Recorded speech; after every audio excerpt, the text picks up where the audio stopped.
ক্ষতটা কি শুকিয়ে যায়, রোগী যেন সুস্থ হয়ে ওঠে।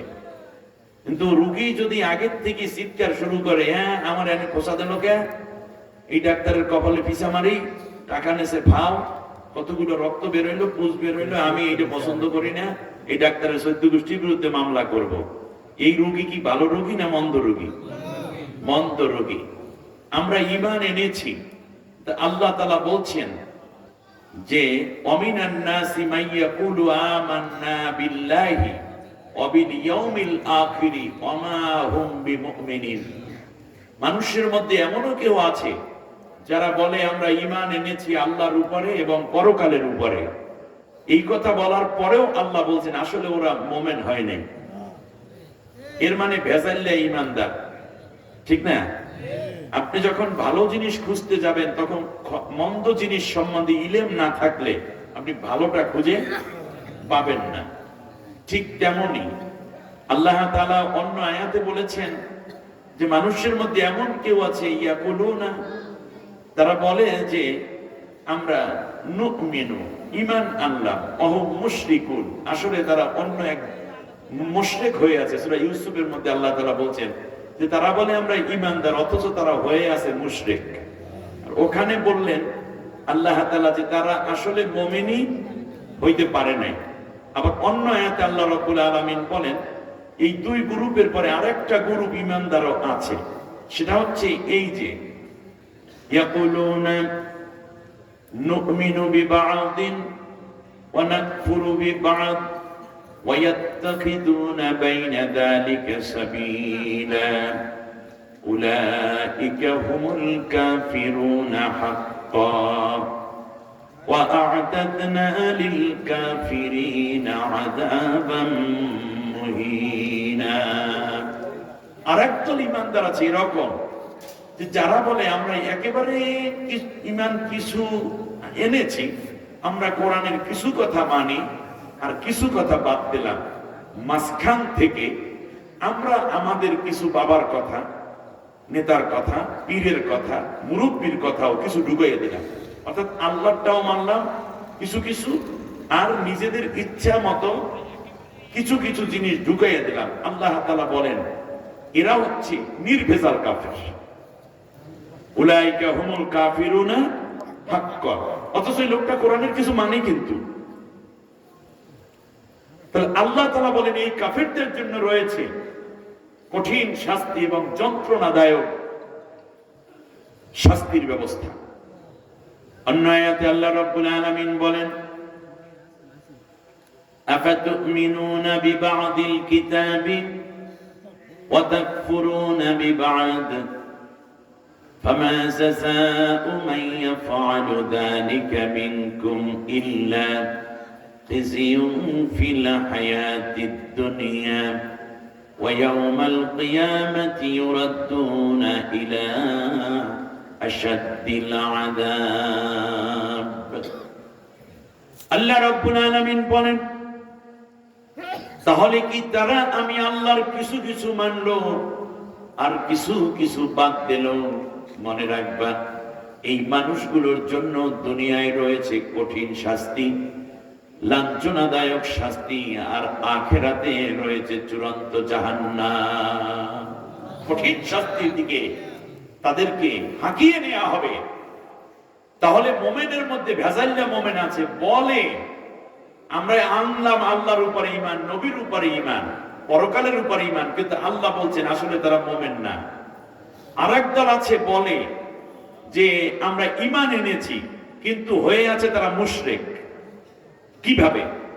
তৃতীয় হচ্ছে আরেক দল আছে কিছু কিছু ঈমান আনে, কিছু কিছু ঈমান ছাইড়া দেয়। কোন কোন ক্ষেত্রে ঈমান আনে সুবিধা মতো, কোন কোন ক্ষেত্রে গিয়ে ঈমানের হক আদায় না করে ঈমানকে জবেহ দিয়ে, ঈমানকে ডিনাই করে, ঈমানকে ইগনোর করে, নিজের এবং কিছু কিছু কথা অন্যদেরটা এনে আল্লাহর সাথে সমানভাবে জোড়া দেওয়াইয়া লাগাইয়া শুরু করে দেয়। আল্লাহ তাআলা বললেন এরা হচ্ছে নির্ভেজাল কাফের। তাহলে একদল মোটেও মুমিন না, আরেক দল নির্ভেজাল কাফের, আরেক দল হইল কি মুশরিক, আরেক দল হইল জাহান্নামী, দুনিয়ায় তারা শাস্তি পাবে। কত বড় ভেজাল আছে ঈমানের মধ্যে!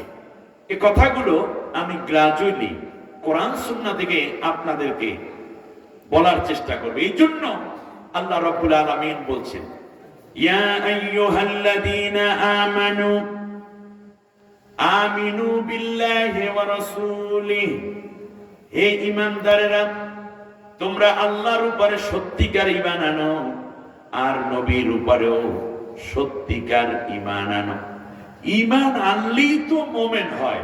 সেই ঈমানদারদেরকে ডেকে আল্লাহ আবার ঈমান আনতে বলেছেন, তাহলে বোঝা যায় ঈমানের মধ্যে কিছু দোষ আছে। ওই দোষগুলো আল্লাহ তাআলা শুধরে পরিচ্ছন্ন করে রিফাইন করে তারপরে খাঁটি মুমিন হওয়ার জন্য আল্লাহ নির্দেশ দিয়েছেন। ঠিক কিনা বলেন? সব মিলিয়ে আমি চিন্তা করেছি আপনাদের উদ্দেশ্যে ঈমান এর গুরুত্বের উপরে কথা বলতে গিয়ে যেখান থেকে বলতে চাই, সূরার নাম সূরা ইব্রাহিম। বলেন সূরার নাম কি?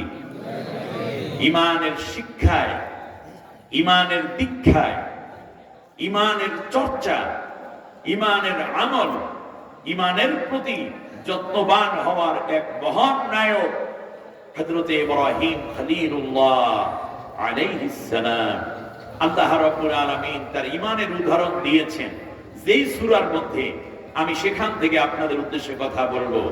সূরার নাম সূরা ইব্রাহিম। এই সূরাটি মক্কায় অবতীর্ণ, আয়াত আছে 52টি, রুকু আছে 7টি। মহাগ্রন্থ আল কোরআনের 14 নম্বর সূরা এটা।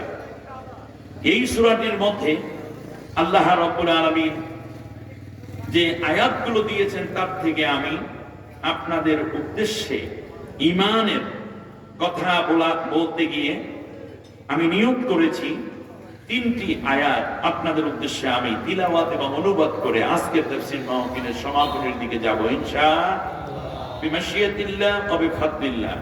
আমি যেখান থেকে কথা বলবো 24, 25 এবং 26 এই 3টি আয়াত। তাহলে আমি একটু পড়া নেই আপনাদের কাছ থেকে ঈমানের গুরুত্ব বোঝাতে গিয়ে। আজকে আমি যে জায়গা থেকে কথা বলবো ওই সূরার নাম কি? সূরা ইব্রাহিম। সূরাটি মদিনায় অবতীর্ণ না মাক্কি সূরা? মাক্কি সূরা, রাইট। কোরআনুল কারীমের এটা কত নম্বর সূরা? 14 নম্বর সূরা। এরপরে এটা হচ্ছে 13 নম্বর পারার মধ্যে আপনি পাবেন। অপরদিকে আজকে যে আলোচ্য বিষয়, এখানে টোটাল আয়াত আছে 52টা। আমি আলোচনা করার চেষ্টা করব 24, 25 এবং অতএব এইটা আমার বানানো কোনো কিতাবের, আমার পিসাবের লেখা বইয়ের, এইটা আমার দল কিংবা মতের কোনো সিলেবাস না। বলুন তো দেখি, আমি আজকে আলোচনা করছি সরাসরি কার কিতাব? ঈমান আনার জন্য এই কিতাবে যা আছে তার উপর ঈমান আনতে হবে কি হবে না? আমরা যখন ঈমান এনেছি বলেছিলাম লা ইলাহা ইল্লাল্লাহু মুহাম্মাদুর রাসূলুল্লাহ, লা ইলাহা ইল্লাল্লাহ, লা ইলাহা ইল্লাল্লাহ,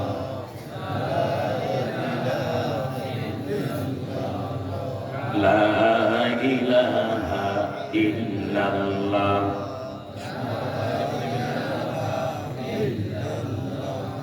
যখন তুমি ছোট্ট ছিলে, দাঁত ছিল না মুখে, তরল খাবার দিলেন আল্লাহ মা জননীর বুকে, তোমার মা জননীর বুকে। সেই আল্লাহ রে ভুইল না রে, ওই আল্লাহ রে ভুইল না রে, জীবন জাগার থাক সেই আল্লাহর হুকুম পালনে থাকিও সজাগ। আল্লাহ রে ডাক রে বান্দা, আল্লাহ রে ডাক, লা ইলাহা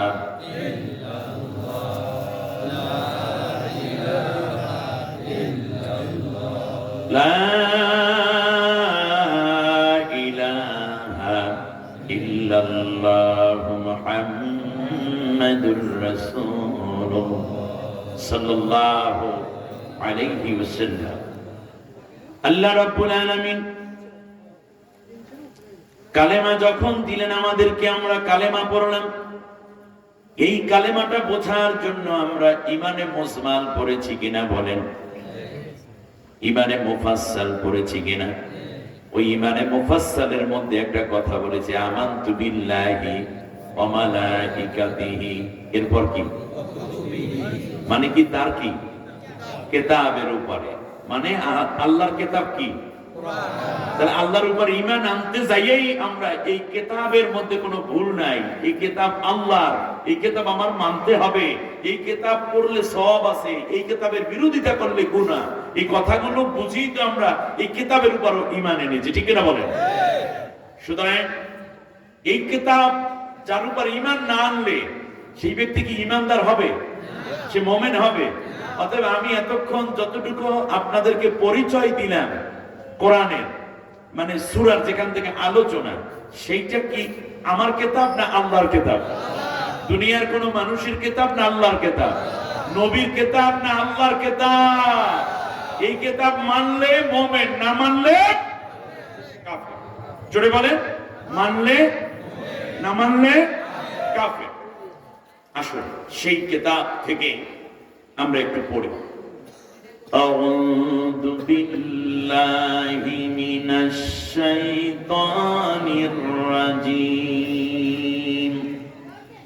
بسم الله الرحمن الرحيم। বিতাড়িত অভিশপ্ত শয়তানের ওয়াসওয়াসা থেকে আল্লাহর আশ্রয় চাই। পরম করুণাময় অসীম দয়ালু আল্লাহর নামে শুরু করছি। আলম তারা কাইফা দারাবাল্লাহু মাতালান কালিমাতান তাইয়্যিবাতান কাশাজারাতিন তাইয়্যিবাতিন আসলুহা সাবিতুন ওয়া ফারউহা ফিস السماء تؤتي أكلها كل حين بإذن ربها ويضرب الله الأمثال للناس ويضرب الله الأمثال للناس لعلهم يتذكرون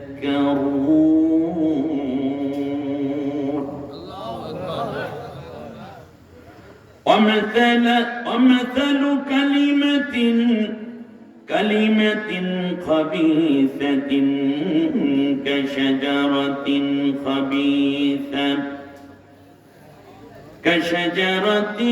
خبيثة اجتثت من فوق الأرض ما لها من قرار الله أكبر। দুইটা কালেমা, কয়টা? দুইটা। দুই কালেমার দুই উদাহরণ। এক কালেমা পবিত্র, আর এক কালেমা নাপাক। তারা কি দেখে না? হে নবী, তুমি কি দেখছো না আমি আল্লাহ তাআলা পবিত্র কালেমা কিভাবে তোমার সামনে উপস্থাপন করছি? তার উদাহরণ হচ্ছে একটি পবিত্র বৃক্ষের ন্যায়।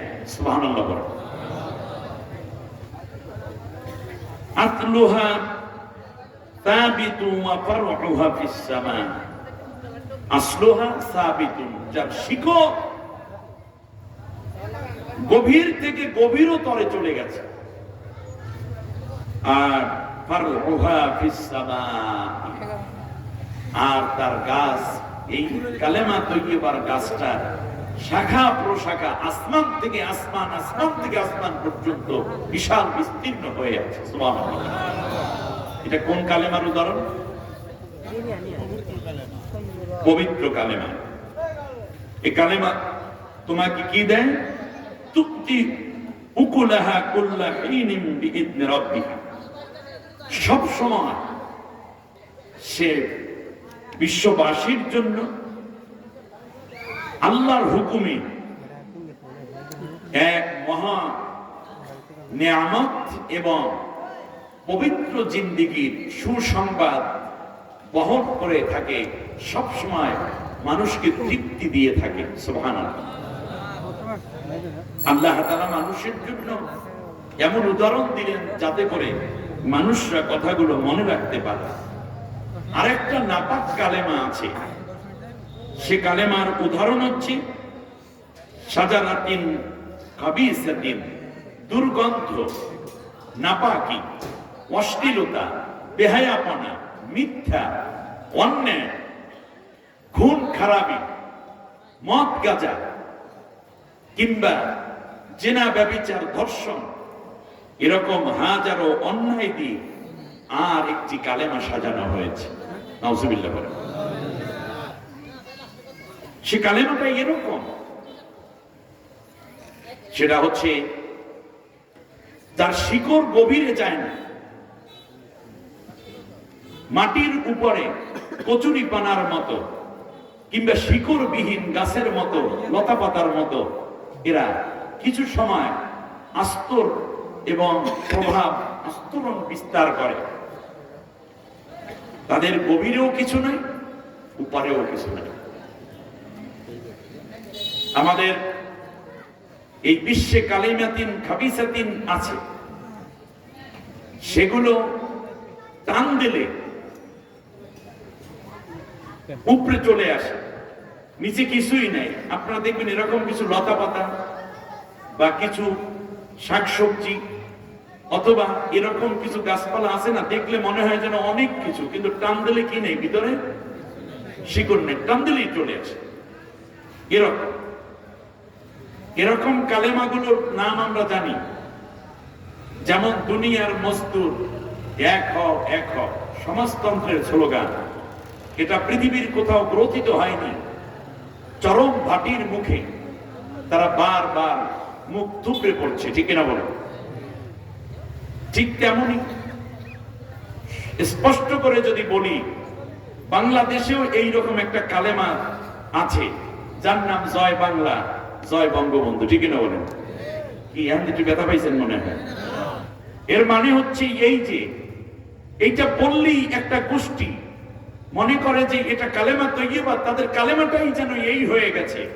নারায়ে তাকবীর, আল্লাহু আকবার স্লোগান তাদের মুখে ওঠে না। লা ইলাহা ইল্লাল্লাহর চেয়ে এই জয় বাংলা বেশি করে বলে। এমন ভাবে একটুখানি টান দিল পোলাপাইনে গোড়া সবটা 300 এমপি সহ বুড়ারা সহ পালাই চলে গেছে, ঠিক না বলে? এটা কি কালিমাতিন তৈয়বাতিন না কালিমাতিন খাবিসাতিন? খাবিসা। আর এরা বিশ্ববাসীকে ভালো কিছু দেয়নি, দেশবাসীকে ভালো কিছু দিতে পারে না। সুতরাং মনে রাখতে হবে, এই কালেমার ধারক বাহক যারা, এই কালেমা আমি এ পর্যন্ত দেখেছি ভারতেও আছে এইগুলা। জয় শ্রীরাম বলতে হবে, জয় হিন্দ বলতে হবে, এইগুলো তাদের কালেমা। এক একটা গোষ্ঠী, এক একটা দলের, এক একটা শ্রেণীর, এক একটা মতবাদের এক একটা স্লোগান, ওটা তাদের কালেমা। আর আমার আপনার কালেমা আল্লাহ রাব্বুল আলামিনের আরশ থেকে সপ্তম জমিনের শেষ পর্যন্ত আল্লাহর শিকড় এবং গাছপালা এটার ডালা শাখা প্রশাখাকে বিস্তীর্ণ করে রেখেছেন। সুবহানাল্লাহ। আদম আলাইহিস সালামকে আল্লাহ রাব্বুল আলামিন জান্নাতে প্রবেশ করার কথা বললেন। আল্লাহ রাব্বুল আলামিন বললেন, ইয়া আদম উসকুন আনতা ওয়া যাওজুকাল জান্নাত, আদম তুমি জান্নাতে প্রবেশ করো। আদম আলাইহিস সালাম জান্নাতে প্রবেশ করার সময় দেখতে পেলেন জান্নাতের গেটের মধ্যে লেখা লা ইলাহা ইল্লাল্লাহু মুহাম্মাদুর রাসূলুল্লাহ সাল্লাল্লাহু আলাইহি ওয়াসাল্লাম। এই কালেমা লেখা দেখে আদম আলাইহিস সালাম আল্লাহকে জিজ্ঞেস করলেন, মাবুদ সর্বপ্রথম আদম তুমি আমার যে বানাইয়া কাহারো নাম তুমি রাখিয়াছ লিখিয়া। কার নাম লিখলে তুমি? আমার নাম তো মুহাম্মদ না, আমার নাম তো আদম, তুমি আদম বলে ডাক দিয়েছো।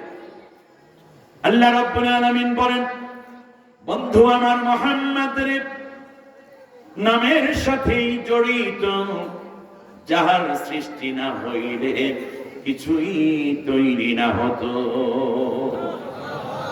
এই লা ইলাহা ইল্লাল্লাহ পর্যন্ত সমান থাকবে। ওই জান্নাত থেকে আদম আলাইহিস সালামের কালেমা লা ইলাহা ইল্লাল্লাহ, আদামু সফিউল্লাহ, নূহ আলাইহিস সালামের কালেমা লা ইলাহা ইল্লাল্লাহ, নূহ নবিয়ুল্লাহ, ইব্রাহিম আলাইহিস সালামের কালেমা লা ইলাহা ইল্লাল্লাহ, ইব্রাহিম খলিলুল্লাহ, হযরত মুসা আলাইহিস সালামের কালেমা লা ইলাহা ইল্লাল্লাহ, মুসা কালিমুল্লাহ, হযরত দাউদ আলাইহিস সালামের কালেমা লা ইলাহা ইল্লাল্লাহ, দাউদ নবিয়ুল্লাহ। এমনি করে করে হযরত ইসমাঈল আলাইহিস সালামের কালেমা লা ইলাহা ইল্লাল্লাহ, ইসমাঈল যাবিহুল্লাহ, ঈসা আলাইহিস সালামের কালেমা লা ইলাহা ইল্লাল্লাহ, ঈসা রূহুল্লাহ। আমার আপনার নবীর কালেমা, আমাদের কালেমা লা ইলাহা ইল্লাল্লাহ, মুহাম্মাদুর রাসূলুল্লাহ। এই কালেমা শুরু হয়েছে শুধু আজ থেকে 1450 বছর আগে, নাকি জান্নাত থেকে? এই জন্য এই কালেমা তৈয়বার শাখা প্রশাখা কোন পর্যন্ত? আরশ পর্যন্ত, জান্নাত পর্যন্ত। আর এই তলদেশ সপ্তম জমিনের শেষ সীমানা পর্যন্ত এর শিকড় গেড়ে দিয়েছেন কে? আর এর বাইরে যত স্লোগান তৈরি করা হয়, এগুলো আজ আছে, কালকে নাই। টান দিলে পিচ্ছিরা, টান দিলে এটা উঠে যায়। এগুলো হচ্ছে কালেমা খবিসা, গুনার কালেমা, অপবিত্র কালেমা। অপবিত্র কালেমা পড়াইয়া আমার দেশের ছাত্র সমাজের হাতে মাদক তুলে দেওয়া হয়েছে, বই কেড়ে নিয়ে অস্ত্র তুলে দেওয়া হয়েছে, এমপিরা দুর্নীতি করেছে, এমপিরা মন্ত্রীরা দেশের টাকা বিদেশে পাচার করেছে। মেয়েদের দেখলে বুইরা বেটাকেও মাথা ঠিক থাকতো না, কোরআনের বিরোধিতা করেছে। আলেম ওলামাদের কোমরের মধ্যে ডাকাতের রশি পরিয়েছে, হাতের মধ্যে হাত করা পরিয়েছে, যা চোরকে পরানো হতো, পায়ের মধ্যে শিকল পরানো হচ্ছে, যা খুনিদেরকে পরানো হতো। এমনি করে করে প্রত্যেকটা যে কালেমা খবিসার যে দুর্গন্ধ, তা গোটা জাতিকে অপবিত্র করার একটি চূড়ান্ত দিকে যখন যাচ্ছিল, সেই মুহূর্তে একদল দামাল ছেড়ে দাঁড়িয়ে বলেছে, এটা মূলোৎপাটন করে দেব।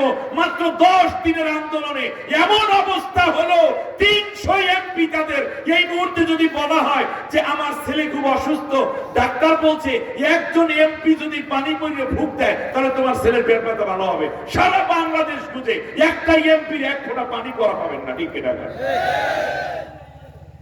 একজন গেছে না, সমূলে গেছে, এলাকার চেয়ারম্যানও নাই, মেম্বার গুলো আছে, তাও সিপাত চাপাতে বেরিয়ে থাকে।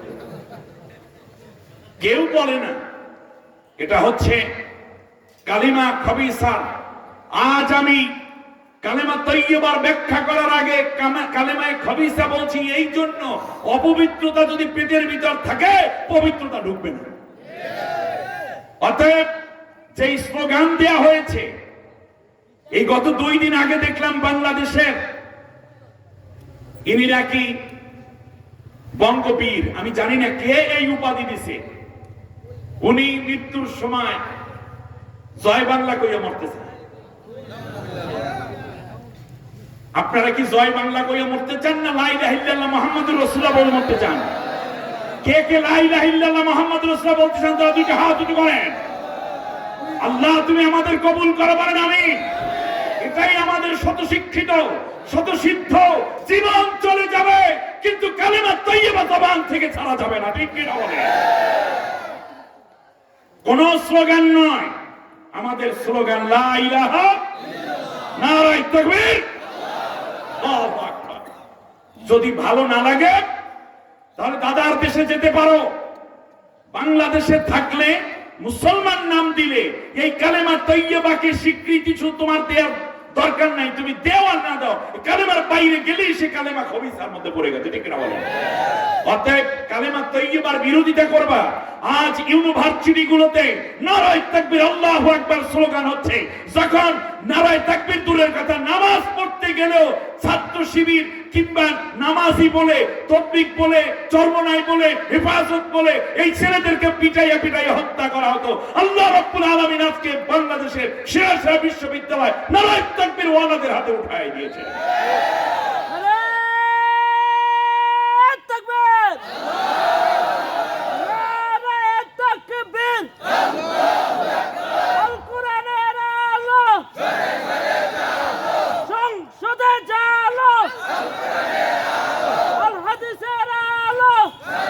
সম্মানিত ভাইরা, সুতরাং কালেমা তাইয়্যিবা এটা কোনো দলের না, এইটা কোনো পার্টির না, এইটা কোনো ব্যক্তির না, এইটা কোনো গোষ্ঠীর না। এই কালেমা তাইয়্যিবা দিয়েছেন আল্লাহ, সব নবীর কালেমা একই রকম, ঠিক না?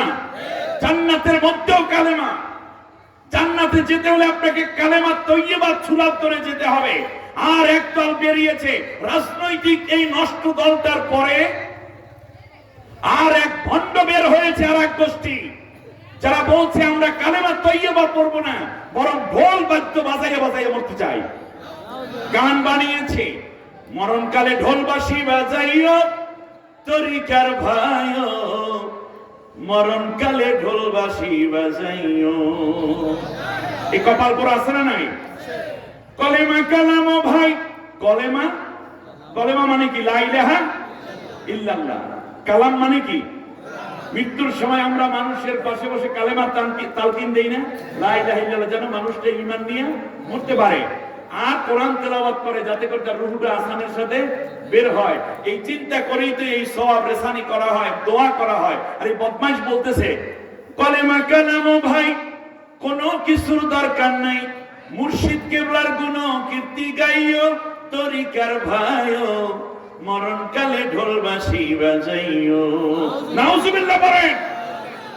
সুতরাং আমাদেরকে দুই দিক থেকে কালেমা খবিসাকে প্রমোট করা হচ্ছে, কালেমা খবিসাকে পাবলিশ করা হচ্ছে, এক্সপ্লোর করা হচ্ছে। একটি নষ্ট রাজনৈতিক দর্শনের মাধ্যমে, আর একটি হচ্ছে তথাকথিত ইসলামপন্থীর মধ্যে থেকে ঈমানহীন এক প্রকার কালেমা তৈরি করার মাধ্যমে। তারা নতুন করে কিবলাও বানিয়েছে। তারা বলছে দয়াল বাবা কিবলা, কাবা আয়নার কারিগর। দয়াল বাবা হইল কাবারও কিবলা। কাবার কিবলা মানে কিবলা কাবা, ষষ্ঠী তৎপুরুষ সমাজ, অর্থাৎ ষষ্ঠী তৎপুরুষ সমাজ। অর্থাৎ আমার যে বাবা, ওর যে পীর, সে হইল কিবলারও, অর্থাৎ কাবার চাইতেও বড় কিবলা। এই জন্য তারা বলে পিসাব কিবলা। পিসাব কোনদিন কিবলা হয় না, কিবলা হয় বাইতুল্লাহ, ঠিক না বলেন? পীর সাব পর্যন্ত বলবেন, এরপরে আর কিবলা বলবেন না, ঈমান শেষ হয়ে যাবে। আল্লাহ নিজে বলেছেন আমি আল্লাহ তোমাদের জন্য কিবলা নির্ধারণ, জাআলনাল কিবলাতাল্লাতী তারদাহা, আমি আল্লাহ নিজে নবী তোমার জন্য কিবলা নির্ধারণ করে দিয়েছি। সুবহানাল্লাহ বলবেন না? কোনো অজুহাত নাই এখানে, কোনো অন্য কোনো কিছু আপনি এই জায়গায় উপস্থাপনার চেষ্টা করছেন যে ঈমানটা শেষ হয়ে যাবে আপনার। তারপরে তারা বলে, আবার তারা বলে যে আমরা শোনো দরবারি ভাই, হজ করিতে মোরা মাইজ ভান্ডারে যাই। চিন্তা করেন, মাইজ ভান্ডারে যায় হজ করতে। মাইজ ভান্ডারে গেলে পরে আল্লাহ নবী দেখতে পাই। শোনো তরকারি ভাই, ও দরবারি ভাই, তরিকার ভাই আমি, শোনো দরবারি ভাই, হজ করিতে মোরা মাইজ ভান্ডারে যাই। এই গেল ওদের অবস্থা। আর ওরাই মূলত ওই কালেমা খবিসার আবিষ্কারক গোষ্ঠী মিলে এই যে জয় বাংলা স্লোগান যারা দিত, কালেমার চাইতে তাদের কালেমা এইটা যারা বানাইয়া এইটাকেই মনে করতে, এইটাই তাদের বেস্ট, এইটাই তাদের দোজক। এই দুই খবিসা কালেমা মিলে, এই জন্যই ওই নজিবুল বশর মাইজ ভান্ডারী আল্লামা সাঈদী সাহেবের বিরুদ্ধে ক্ষমতার প্রভাব খাটাইয়া ধর্ম অবমাননার মামলা করার পরে সাঈদী সাহেবকে গ্রেফতার করা হয়। তারপর থেকে ফাঁসির রায় দেওয়া হয়। এক পর্যায়ে 2.5 শতাধিক মানুষ ধর্মপ্রাণ মুসলমান জীবন দিল। 13 বছর অন্যায় ভাবে জেলের মধ্যে আটকে রেখে চিকিৎসার নাম করে পিজিতে নিয়ে ইনজেকশন পুশ করে তাকে হত্যা করা হয়েছে। কালেমা খবিসার গোষ্ঠী যারা, তারা ঐক্যবদ্ধ। আর দুঃখজনক ভাবে আজকে এক কালেমাওয়ালারা ঐক্য হতে পারলো না। ইওয়ারে খোসায়, ইওয়ারে খোসায়। তাহলে ওদের খবিসা যারা, তাদের কি নেই? শিকড় নাই, গাঠি বস্তা লেগে দৌড়। অতএব যাদের শিকড় নাই, তাদের সাথে মোমেন নাই। আমাদের কালেমার তৈয়বার শিকড় কত নিচে? 7 তবক জমিনের নিষ্পন্দার শাখা প্রশাখা আল্লাহর আরশ পর্যন্ত। আল্লাহ কবুল করুন, বলেন আমিন। প্রিয় বন্ধুগণ, আল্লাহ রাব্বুল আলামিন বললেন, শোনো, আমি এই যে গত 2 দিন না 3 দিন আগে নারায়ণগঞ্জে মেয়র ছিলেন আইভি রহমান, তার একটা বক্তব্য দেখেছি। আমি মৃত্যুর সময় জয় বাংলা বলে মরতে চাই। শয়তান কাঁধে উঠছে কিভাবে?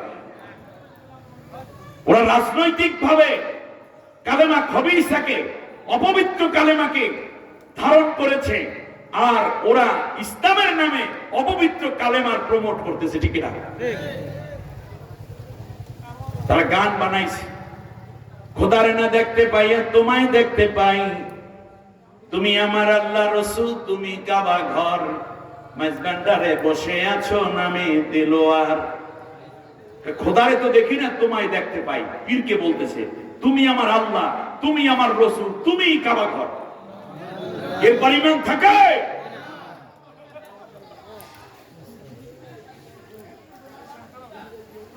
আল্লাহ রাব্বুল আলামিন বলেন, শোনো, ইমানের উদাহরণের একটা গাছের মতো। কিসের মতো? মাসালান কালিমাতান তাইয়্যিবাতান কাশাজারাতিন তাইয়্যিবা। একটা পবিত্র গাছের উদাহরণ।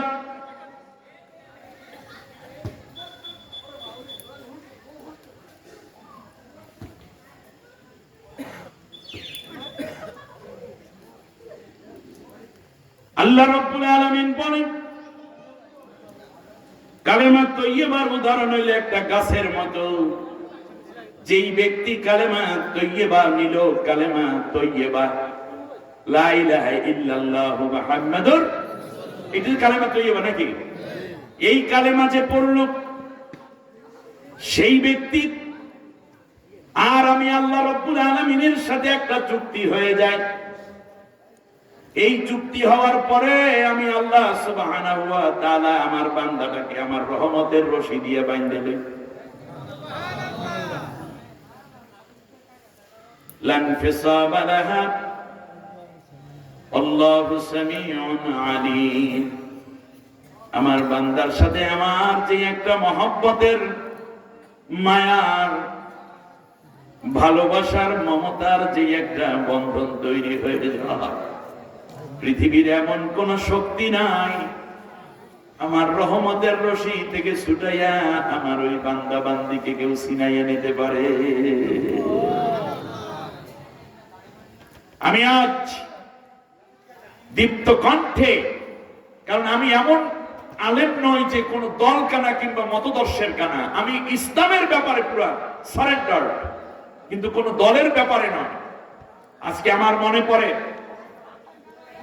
বাংলাদেশের স্বাধীনতার ঘোষক শহীদ প্রেসিডেন্ট জিয়াউর রহমান সংবিধানের মধ্যে এই কালেমা তৈয়্যিবার কথাটাকে এভাবে এনেছিলেন যে আল্লাহর প্রতি অবিচল আস্থা এবং বিশ্বাস। আস্থাটা মানে হচ্ছে তাওয়াক্কুল, আর বিশ্বাসকে আরবিতে বলে ঈমান। এইটাকে সরানোর জন্য বিগত সরকার যদি কালেমা তৈয়্যিবার মতো এই যে গুরুত্বপূর্ণ কথা কেন থাকবে সংবিধানে কেন বিসমিল্লাহ থাকবে এইটাকে সরানোর জন্য তারা আইন পাস পর্যন্ত করেছিল। ধিক্কার তোমাদেরকে! কালেমার মধ্যে বিশ্বের দ্বিতীয় বৃহত্তম মুসলিম রাষ্ট্র, সেই সময় জিয়াউর রহমান মরহুম হয়তোবা তিনি সরাসরি লা ইলাহা ইল্লাল্লাহ লিখতে চেয়েছিলেন আমার বিশ্বাস, কিন্তু লিখতে পারেন নাই পারিপার্শ্বিকতার কারণে। কিন্তু ভাব অর্থটা তিনি এনে আল্লাহর কাছে এত প্রিয় হয়েছেন, বাংলাদেশের স্বাধীনতা থেকে নিয়ে আজও পর্যন্ত এত বেশি মহব্বত পাওয়া পপুলার কোন নেতা বাংলাদেশে আর আসে নাই। তার কারণ কি? কারণ তিনি সংবিধানে বিসমিল্লাহটা নিয়েছিলেন। সংবিধানের মধ্যে তিনি এই আল্লাহর প্রতি অবিচল আস্থা ও বিশ্বাসকে সংযুক্ত করেছিলেন। ইসলামের প্রতি তার ছিল গভীর দরদ, যার কারণে বাংলাদেশের মানুষ আলেম ওলামা তাকে শ্রদ্ধা করতেন। কিন্তু দুঃখজনক ভাবে আজকে বলতে হয়, আমি শুধুমাত্র সংশোধনের জন্য বলছি, যে সেই দলেরই কিছু কিছু লোক বামপন্থী এমন ঢুকে পড়েছে, যারা ইসলামের কথা শুনলে, আলেম ওলামাদের কথা শুনলে তাদের গা জ্বলে এবং নাস্তিক্যবাদকে প্রতিষ্ঠিত করার জন্য বিএনপিকে ব্যবহার করতে চায়। বিএনপিকে বাম নিয়ে চলার দরকার নাই, মুসলমান নিয়ে চলেন, আল্লাহ আপনাদের ইজ্জত বাড়াই দিবেন। আরাফার ময়দানে আমি যখন গেলাম, হাজী সাহেবানরা গেছেন, অনেকগুলো নিম গাছ, শত শত নিম গাছ। জিজ্ঞেস করলাম এই গাছের নাম কি? ওরা বলে শাজারাতু জিয়া, জিয়া গাছ। এই কাজগুলো করেন, এই কাজগুলো করেন। শাজারাতু জিয়া, মামানা জিয়া। তারপর ওরা বলল যে রাইসুল ইন্নাহু কানা রাইসুল বাংলাদেশ, বাংলাদেশের প্রধান ব্যক্তি ছিলেন। কেউ বলতেছেন তিনি ছিলেন প্রেসিডেন্ট, এভাবে বলল। এরপরে মিশরীকে জিজ্ঞেস করলাম এটা কি করো? 10টা গাছ আমি পরিচর্যা করি, তোমার বেতন কত? ও বলল যে আমার বেতন হচ্ছে 11,500 রিয়াল। 11,500 রিয়াল মাত্র 10টা গাছে পানি দিই। গাছগুলোকে কত যত্ন করে রেখেছে।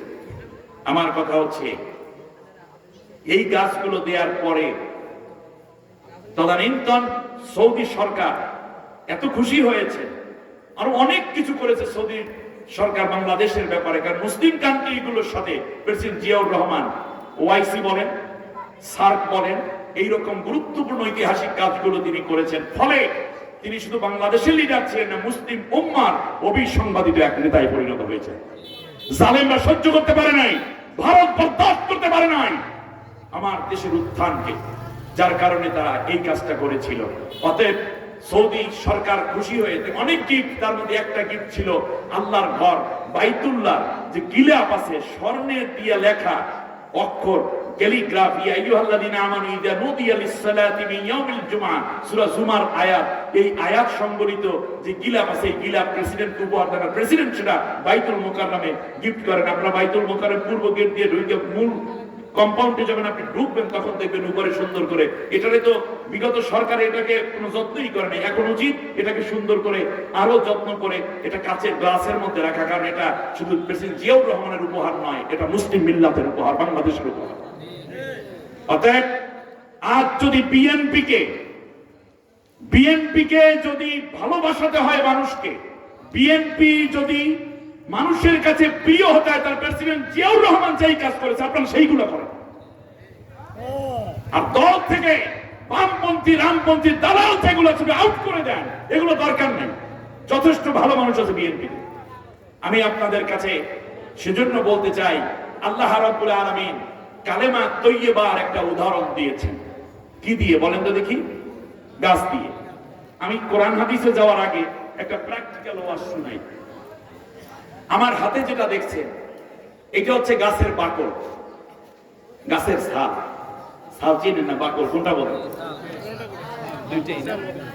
গাছের বাকল। আজকে আলোচ্য বিষয় শোনার পরে আমি চিন্তা করলাম, আল্লাহ গাছের উদাহরণ দিয়েছে, গাছ থেকেই উদাহরণ শুরু করি। আল্লাহর উদাহরণ তো যথার্থ নাকি? প্রিয় নোয়াখালীর লক্ষ্মীপুরের বন্ধুগণ, দেখুন, আমরা যখন গাছ লাগাই, আপনি মনে করেন একটা আম গাছের চাষ করছেন, বাগান। এই বাগানটা কিসের বাগান? আমের বাগান। কষ্ট হচ্ছে আপনাদের? আমের বাগানে আপনি একই নার্সারি থেকে 100 গাছ এনেছেন। এরপরে আপনি সমানভাবে পানি দিচ্ছেন, সার দিচ্ছেন, কীটনাশক দিচ্ছেন, এরপরে জৈব সার দিচ্ছেন, এগুলো সব আপনি করছেন। কিন্তু দেখা গেল যে যখন ফল হওয়া শুরু হইল, তখন এই 100 চারার মধ্যে 90টা চারায় সুন্দর মুকুল এসেছে, ফল ধরেছে, আর 10টা গাছের চারায় মুকুল আসছে, ফলও ধরেছে, কিন্তু দেখা গেল যে 20 দিন পরে যখন একটু গোটা গোটা হয়েছে ফলগুলো জোরে পড়ে গেছে, এইটা আর ধৈর্য রাখতে পারে না। তখন স্বাভাবিকভাবেই আপনি যেটা করবেন তা হচ্ছে আপনি একজন কৃষিবিদের পরামর্শ নেবেন, ঠিক না? ব্যাস, আপনি যখন কৃষিবিদের কাছে যাবেন, সাথে সাথে তিনি বলবেন যে আপনি কাজ করেন, আপনার যেই গাছগুলোতে ফল রাখতে পারেনি সেই গাছের বাকল নিয়ে আসে। জোরে বলেন, কি নিয়ে আসবে? বাকল নিয়ে আসবে। বাকল আনার পরে এই বাকলটা তারা গবেষণা করবে, ল্যাবরেটরিতে পাঠাবে। খেয়াল করেন না কথা মনে হয়? এই বাকলটা তারা পরীক্ষা করার জন্য ল্যাবরেটরিতে দিবে। দেওয়ার পর তাদের মূল টার্গেট ওই যে ফলটা পড়ে যাচ্ছে, শুনতেছেন না আপনারা? ফলটা যে পড়ে যাচ্ছে, তাদের তো আমরা যদি বলি উচিত ছিল ফল নিয়ে ল্যাবরেটরিতে দেওয়া, যে আমটা পড়ে গেল কারণটা কি? 20 দিনের পর আর আম থাকে না, ঝইরা যায়, জড়ে যায়, কারণটা কি? নেওয়ার কথা ছিল কি? ফল, কিন্তু নিতে বলছে কি? বাকল, ছাল। আচ্ছা, এই ছালটাও তাদের টার্গেট না। ছালকে গবেষণার মাধ্যমে তারা ফল এর গবেষণার দিকে যাবে না, তারা যাবে আরো নিচের দিকে। অর্থাৎ যেই আটি থেকে, যেই বীজ থেকে এই আম গাছটা তৈরি হয়ে উঠেছে, সেই বীজটা নিয়ে তাদের গবেষণা করার বীজ হলো তাদের গবেষণার উপাদান। কিন্তু বীজ তো এখন নাই গোড়ায়, শিকড়ে, এই জন্য তারা বাকল নিয়েছে। এরপর তারা গবেষণা করে দেখলো যে অন্যান্য গাছগুলো যখন আম পেকেছে, তারপরে তার আটি নিয়েছে, সেই আটি থেকে চারা হয়েছে, ওই চারার ফল জোরে পড়ে নাই। আর এই যে 10টা গাছ, এই 10টা গাছে হলো এরকম যে কাঁচা আম ওই পাকা আমগুলোর সাথে পেরেছিল, বাজারেও বিক্রি করেছে। ওই কাঁচা আম হওয়ার কারণে এদের বীজগুলো ছিল অপরিপক্ক, ফলে চারা হয়েছে, গাছও হয়েছে, মুকুলও এসেছে, ফলও হয়েছে। কিন্তু ফলটা ধরে রাখার জন্য যে ম্যাচিউরনেস দরকার, যতটুকু ক্যাপাবিলিটি দরকার, ওর বয়স কম হওয়ার কারণে এই জন্য এই বাচ্চাগুলো পড়ে যাচ্ছে। বাচ্চা ধরে রাখার জন্য যেই বয়স দরকার সেইটা না হওয়ার কারণে সমস্যা হয়ে গেছে। এখন আপনাদেরকে আমি বলি, এই যে ফলটা পড়ে গেল, এই সমস্যাটা কি ফলের মধ্যে নাকি বীজের মধ্যে? ওই বীজটা হইল কালেমা তৈয়বা। বীজটা কি? আপনারা দেখবেন একটা গাছের শিকড়, এ হলো একটা আটি কিংবা বীজ, এখান থেকে শিকড় যায় নিচের দিকে, আর এইটা থেকে অঙ্কুরিত অংশটা উপরের দিকে উঠতে থাকে, গাছ হয়ে যায়। সমস্যা যদি হয়, মনে রাখতে হবে ওই বীজের মধ্যে সমস্যা, অর্থাৎ কালেমা তৈয়বার মধ্যে সমস্যা।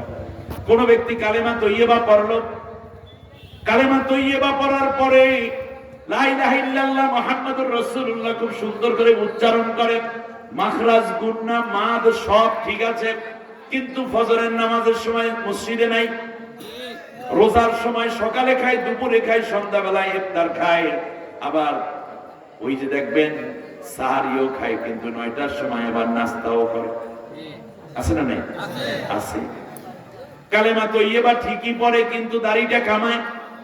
কালেমা তৈয়বা ঠিকই পড়ে, কিন্তু নামাজে তার মন নাই। কালেমা তৈয়বা ঠিকই পড়ে, কিন্তু ইসলামী আন্দোলন নাই, ইসলামের বিজয়ের জন্য তার কোনো কাজ নাই। কালেমা তৈয়বা ঠিকই পড়ে কিন্তু মা বাবার খেদমত নাই। কালেমা তৈয়বা ঠিকই পড়ে কিন্তু জিনা থেকে নিজেকে সেভ করতে পারে নাই। কালেমা তৈয়বা ঠিকই পড়ে কিন্তু সুদ খাওয়া ছাড়তে পারে নাই। কালেমা তৈয়বা ঠিকই পড়ে কিন্তু মদ খাওয়া ছাড়ে নাই।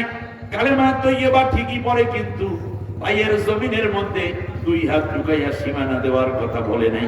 কালেমা তৈয়বা ঠিকই পড়ে কিন্তু চুরি বলে নাই, দুর্নীতি বলে নাই। কালেমা তৈয়বা ঠিকই পড়ে কিন্তু দিনের ভোট রাতে দিয়ে ক্ষমতায় যায়, ঠিক কিনা গো? তাহলে কালেমা তৈয়বা পড়লো, নবীজিও কালেমা তৈয়বা পড়লেন, সাহাবীগণ কালেমা তৈয়বা পড়লেন, তাবিঈগণ কালেমা তৈয়বা পড়লেন। কালেমা তৈয়বা পড়ার পরে তারা নামাজি হইলেন, রোজাদার হলেন। কিন্তু আমি আপনি কালেমা তৈয়বা পড়ার পরে সুদ ছাড়তে পারলাম না, মদ ছাড়তে পারলাম না, দুর্নীতি ছাড়তে পারলাম না, নিজের ভেতরে পনের জমি রাইখা পনের জমিটা লেখা বুঝাইয়া দিতে পারলাম না। তাহলে ভেজালটা কোন জায়গায়? ভেজালটা কি জমিন না দেওয়ার মধ্যে, মদ খাওয়ার মধ্যে, নামাজ ত্যাগ করার মধ্যে, নাকি কালেমার মধ্যে? অর্থাৎ কালেমা তৈয়বা যেই দিন আমরা এনেছি, লা ইলাহা ইল্লাল্লাহ মুহাম্মাদুর রাসূলুল্লাহ যেই দিন পড়েছি, সেই দিন আমার ওই কালেমার মধ্যে উচিত ছিল আল্লাহ যা হালাল করেছো তা খাবো, যা হারাম করেছো তা বর্জন করব। কিন্তু আপনি যখন কালেমা তৈয়বাও পড়েন কিন্তু মদও খায়, দুর্নীতিও করে, চুরিও করে, চাঁদাবাজিও করে, লুটপাটও করে, আবার দেশের সম্পদ বিদেশে পাচার করে। মহিলা দেখলে মাথা ঠিক থাকে না। মনে রাখতে হবে আপনার কালেমার মধ্যে ভেজাল। আপনি সঠিক কালেমা যদি আনতেন, যদি বুঝতেন আল্লাহ গো এইগুলো তুমি হারাম করেছো, অতএব আমি এইগুলোর মধ্যে আমি আর নাই, আর তুমি এই কাজগুলো করতে বলেছো, এই কাজগুলো আমি ছাড়বো না, তাহলে আর বলতো না যে আল্লাহ নুমিনু বিবাদিন ওয়া নাকফুরু বিবাদ, আল্লাহ কিছু ঈমান আনলাম আর কিছু ঈমান আনলাম না। আবার তারা বলতো না যে আল্লাহর উপরে ঈমান আনলাম, পরকালের উপরে ঈমান আনলাম, কিন্তু মাঝখানে কাজের মধ্যে ভেজাল মিলাইয়া দেখায় যে আসলে আমি ওই কালেমা বিশ্বাস করি ঠিকই কিন্তু এইগুলো আমি বিশ্বাস করি না। এই জন্য আল্লাহ কোরআনে বললেন ওমা হুম বিমুমিনিন, আসলে তারা ঈমানদারি হয় নাই, ওরা ঈমান আনি নাই। আব্দুল্লাহ ইবনে উবাই কালেমা পড়ছে কি পড়ে নাই? সে কি ভালো মুমিন না মুনাফিক সর্দার? তাহলে দেখুন, সে কালেমা পড়ার সাথে সাথে ঈমান আনছে, হ্যাঁ নামাজ পড়তে হবে, রোজা রাখতে হবে, দাড়ি রাখতে হবে, পাঞ্জাবি পড়তে হবে, লম্বা জামা টুপি পড়তে হবে, তাহাজ্জুদ পড়তে হবে, নবীর সাথে চলতে হবে, কিন্তু একটা যুদ্ধেও অংশগ্রহণ করে নাই। এর দ্বারা বোঝা যায় তার কালেমার মধ্যে দিন প্রতিষ্ঠার আন্দোলন যে আছে কোরআনের মধ্যে, তার কালেমার মধ্যে ওই জিনিস সে ঢুকাইয়া নেয় নাই। ফলে তার কালেমা পূর্ণ নাকি অপূর্ণ কালেমা? এই অপূর্ণ কালেমা যাদের আছে তারা জান্নাতি নাকি জাহান্নামী? বুঝতে কোনো অসুবিধা নাই তো? আমার ভাইয়েরা খেয়াল করুন, কোন ব্যক্তি যদি কালেমা আনার পরে ঘুষ খায়, মনে রাখতে হবে ঘুষ যে হারাম, তার কালেমার মধ্যে এই জিনিস ঢোকে নাই, অতএব এই ব্যক্তি পূর্ণ মুমিন হতে পারে না, এটা মুনাফিক।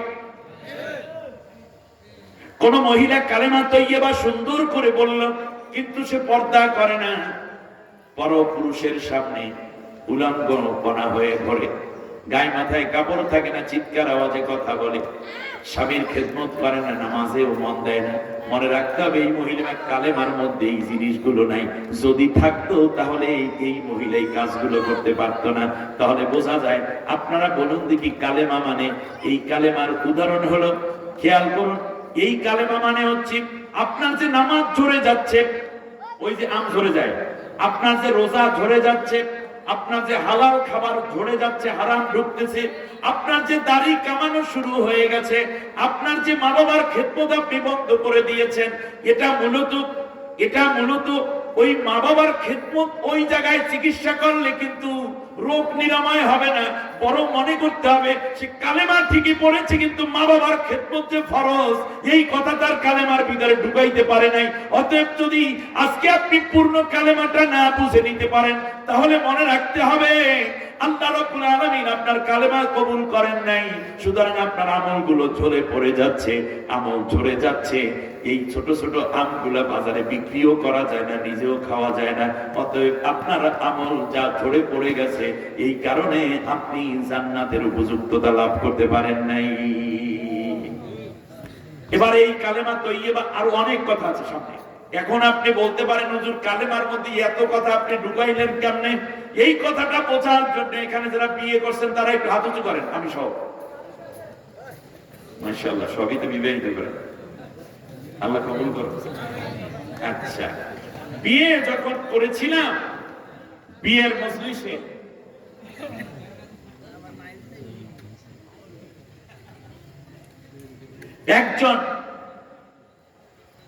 একজন আলেম বিয়ে পড়িয়ে দিয়েছে, ঠিক না? ওইটা বিয়ে পড়লাম যে মাধ্যম, সেটাকেও বলে কালেমা, মানে কলমা কাবিন। আজকে হ্যাঁ কলমা, এই কলমা মানে কালেমা।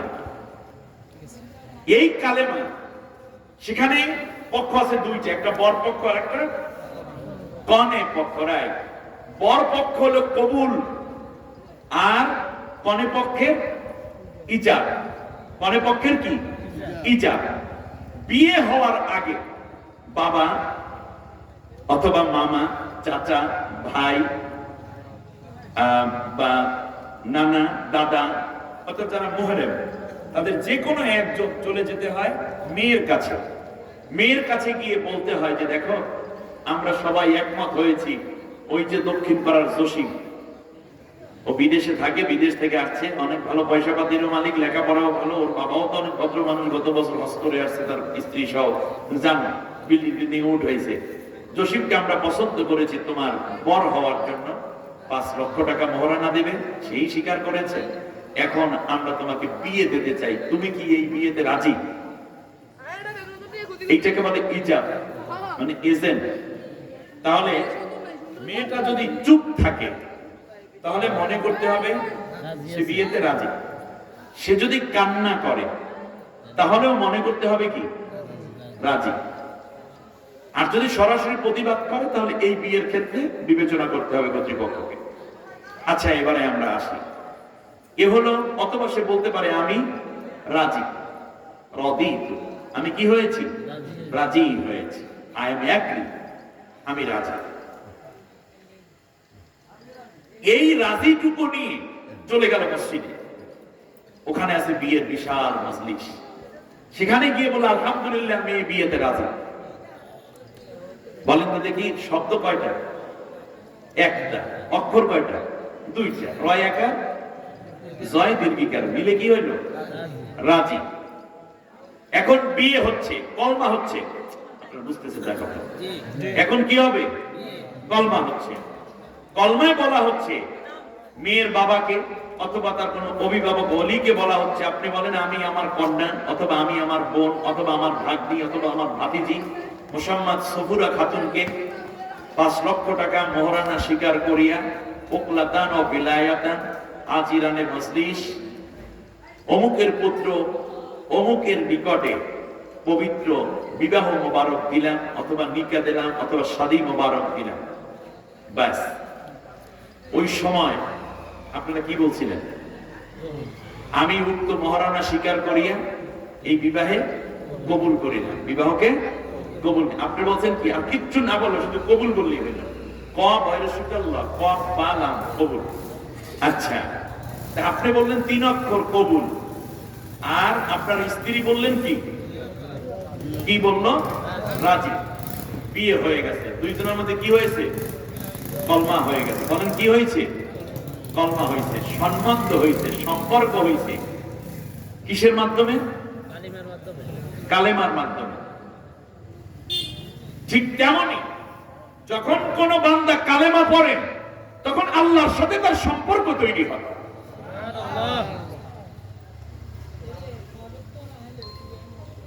সম্পর্ক তৈরি হয়। ডিমান্ড সমান, কিন্তু কার্যক্রম আলাদা। কিন্তু আমি উদাহরণ দিতে গিয়ে কাছাকাছি দুইটা জিনিসকে নিয়ে আসলাম বুঝের জন্য। বিয়ে হয়ে গেল, বাসর রাত, প্রথম রাতেই গল্প করলেন বউয়ের সাথে। এখন তো বলা হয়নি গল্প করে না, বিয়ের রাতে কি গল্প করবে? বিয়ের আগেই গল্প, ফুচকা খাওয়া, আলুদা খাওয়া, চা খাওয়া, কফি খাওয়া, সেলফি তোলা, ঘোরাঘুরি, সব শেষ। বিয়ার বাসরটাই দেখে তুইও আমার এসেন, আমিও তোর এসেনি, ঘুমা। আর ভালোবাসা, প্রেম প্রীতি, মায়া মহব্বত বিয়ার আগে শেষ। বিয়ার পর খালি কিলাকিলি লাগতে লাগতে আর খুশি খুশি, ঠিক কিনা কথা? আর শেষকালে গান গায়, আগে জানলে তোর ভাঙ্গা নৌকে তোমরা করবাই বাকি। প্রেম প্রীতি ভালোবাসা শুরু হবে বিয়ের পরে, বিয়ের আগে নয়। আগে ভালোবাসা করে বিয়ে করছো, বিয়ের পর কিলাকিলি আর খুশি খুশি, শান্তি নাই। এবার খেয়াল করুন, রাত যখন 1টা, 2টা, 3টা বাজে,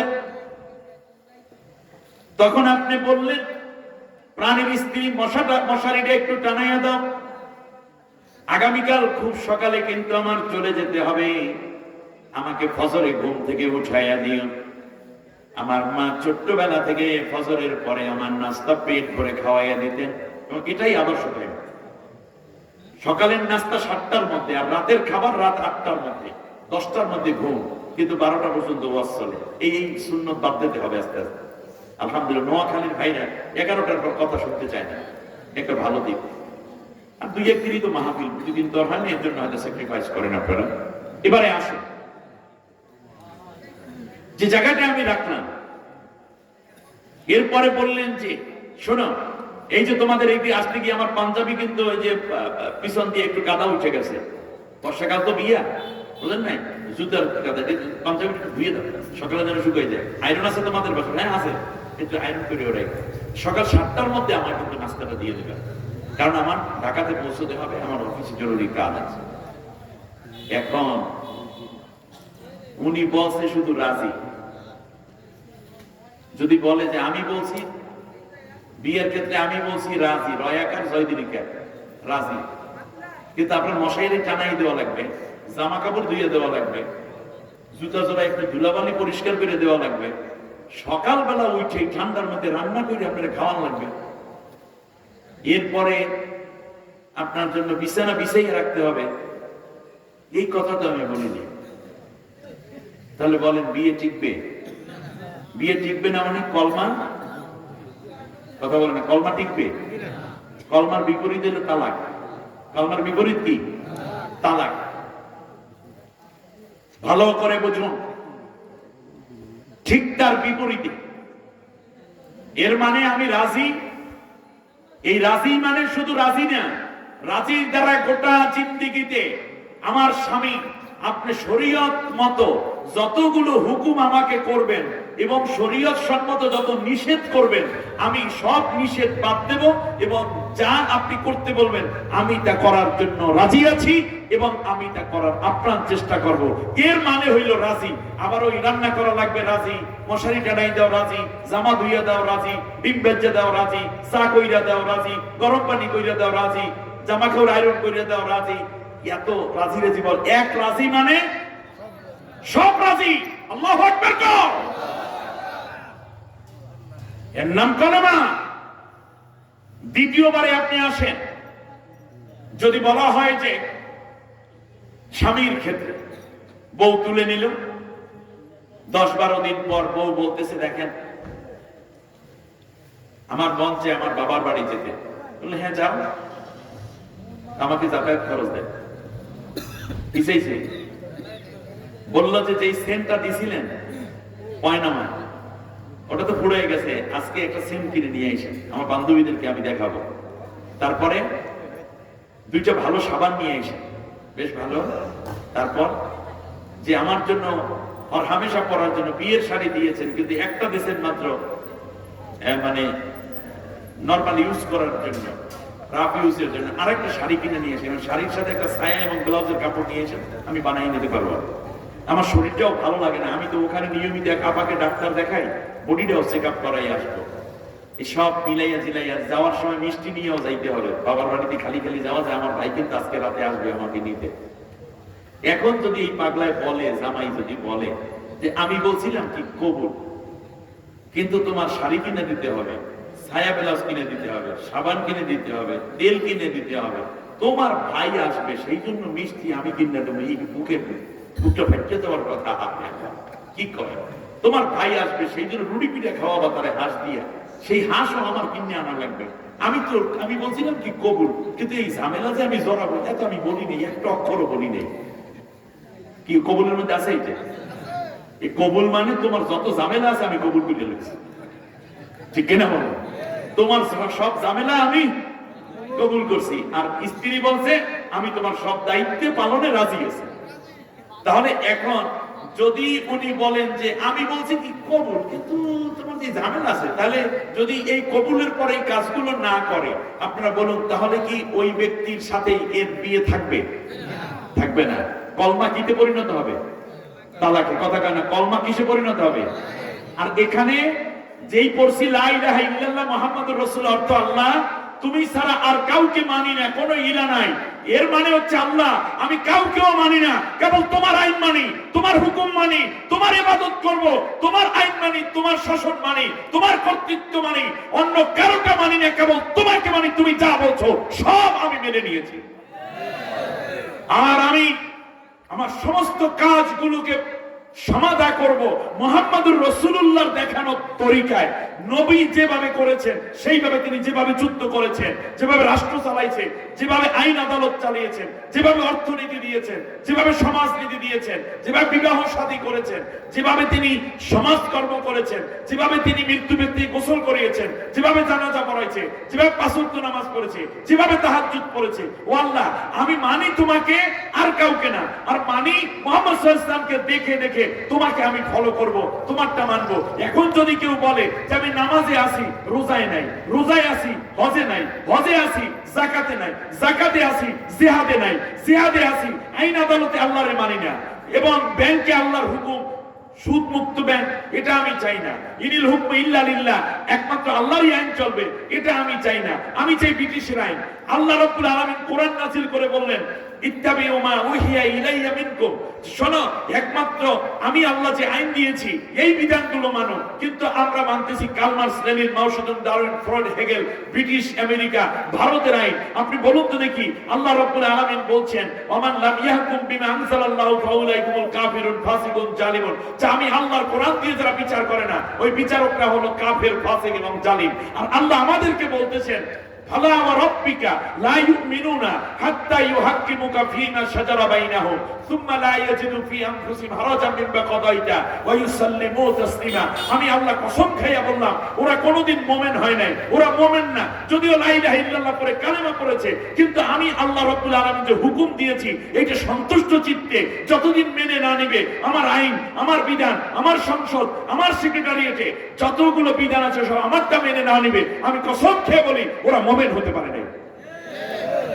তাহলে একটা বিয়ে টিকে না যদি বিয়ের পরে ইজাব এবং কবুল, অর্থাৎ সব করতে রাজি আর সব আমি তোমার দায়ভার মেনে নিলাম এই কবুলের মাধ্যমে। এছাড়া যদি বিয়ে তালাকে পরিণত হয়ে যায়, বিবাহ হয়ে যায় তালাক, তাহলে আপনার ঈমান হয়ে যাবে কুফরি। আমার ভাইয়েরা খেয়াল করুন, আল্লাহ রাব্বুল আলামিন বললেন শোনো ইয়া আইয়ুহাল্লাযীনা আমানু দুখুলু ফিস সিলমি কাফা, ওই বান্দারা তোমরা ইসলামের ঘরে, কালেমার ঘরে, ঈমানের ঘরে পরিপূর্ণভাবে প্রবেশ করো। এবার আল্লাহ রাব্বুল আলামিন কোরআনের মধ্যে ঈমানদারদেরকে কিছু কাজ দিয়েছেন, সুবহানাল্লাহ বলেন। আল্লাহ রাব্বুল আলামিন এই কালেমাটা মানে হচ্ছে কি দেখুন একটু, আপনি যখন কোন একটা স্কুলে ভর্তি হন, স্কুলে ভর্তি হওয়ার সময় বা আপনার বাচ্চাকে স্কুলে যখন ভর্তি করাবেন তখন যেমন বলা হয় যে তোমার নাম বলো, পিতার নাম বলো, এখন থেকে নিয়মিত স্কুলে আসবা। এই যে প্রথমে একটা কথা বলে ভর্তি করাইয়া দেয়, ভর্তি করানোর পরে স্কুলের সমস্ত নিয়ম কানুন মেনে চলতে হয়। যদি না মানে তাহলে ছাত্রত্ববাদ নাম কেটে দেয়া হয়। ঠিক কিনা বলেন? ঠিক তেমনি ঈমান মানে হলো আল্লাহ আমি তোমাকেই মানবো, কেবল তোমাকেই মানবো, অন্য কাউকে আর মানবো না। এই কথা বলার মাধ্যমে আল্লাহর যত হুকুম আহকাম আছে সব কিছুকে আমি মেনে নিয়েছি। আমরা যদি বলি লা ইলাহা ইল্লাল্লাহ মুহাম্মাদুর রাসূলুল্লাহ, এর মধ্যে কি নামাজের কথা আছে? রোজার কথা আছে? নাই। হজের কথা নাই, যাকাতের কথা কিন্তু আছে। আছে অর্থ এই যে ওই যে কালেমার মতো যে আল্লাহ আমি লা ইলাহা ইল্লাল্লাহ বলছি মানে আমি তোমার সব মেনে নিয়েছি। আপনি খেয়াল করুন, যখন হযরত বেলাল হাফসি রাদিয়াল্লাহু তাআলা আনহু ইসলাম গ্রহণ করলেন, তাকে কিন্তু আর কালেমা বুঝাইতে হয় নাই যে তুমি এখন আসল কালেমার আসল গুরুত্ব বুঝাই। আল্লাহর নবীর কাছে সে যখন আসলেন, কালেমা পড়লেন, বুঝে ফেললেন যে কালেমা মানে হচ্ছে আল্লাহ সব হুকুম মেনে চলতে হয়। আপনি দেখুন, যখন মদ নিষিদ্ধ হলো তখন মদিনার মুসলমানদেরকে, সাহাবীদেরকে বলতে হয় নাই যে এখন আর কেউ মদ খাইও না যদি কলমায় বিশ্বাস করে। তারা জানে কালেমায় বিশ্বাস করেছি মানে আল্লাহ যেটা নিষেধ করেছেন সেটা আর গ্রহণ করা যাবে না। আমার কথা আপনাদের বুঝে কোনো কষ্ট হয়নি তো? এবার এই কালেমার ব্যাখ্যা করতে গিয়ে আমরা ইমানে মুজমাল পড়েছি। ইমানে মুজমালের মধ্যে আমরা একটা কথা পড়েছি, ওয়া কবিলতু জামিআ আহকামিহি ওয়া আরকানিহি। আল্লাহ তোমার যত হুকুম আছে, হুকুমের বহু বচন কি? আহকাম। আর রুকনের বহু বচন আরকান। আল্লাহ গো তোমার যত হুকুম আছে এবং তোমার যত আইন আছে, বিধান আছে, সবগুলো আমি কবুল করে নিয়েছি। অকবিলতু, ওই যে বিয়ায় বলছি কি কবুল, আরবিতে বলে কবুল, কবিলতু। আর আমরাও কালেমার মধ্যে ইমানে মুসলমানের মধ্যে বলছি আল্লাহ আমি কবুল করে নিয়েছি। কবিলতু এটা পাঁচটা, আমি কবুল কইরেই নিয়েছি, ওই লা ইলাহার দ্বারাই কবুল করে নিয়েছি তোমার যত হুকুম আছে, তোমার যত আহকাম এবং আরকান আছে। এখন আপনি দেখেন এই যে কালেমা তৈয়বাটা আমরা পড়লাম, এখন আমাদের বিভিন্ন জায়গায় ফলগুলো পড়ে যাচ্ছে। তার ইমম্যাসিউড কোনটা, ফল নাকি মূল আটিটা? মূল বীজটাই সমস্যা। তখন ডাক্তার কি করবে? গাছ কাটতে কেটে ফেলতে বলতে না, বরং তারা গবেষণা করে দেখবে যে ওই ছোট্ট আটিটার মধ্যে কোন কোন জিনিসের অভাব ছিল। হয়তোবা সেইটার মধ্যে আপনার সালফিউরিকের মানে এটার কি বলি, এটার মধ্যে ফসফরাস গ্যাস অথবা ইউরিয়া কম ছিল, অথবা জৈব মানে অন্যান্য সার উপাদান কিছু কম ছিল।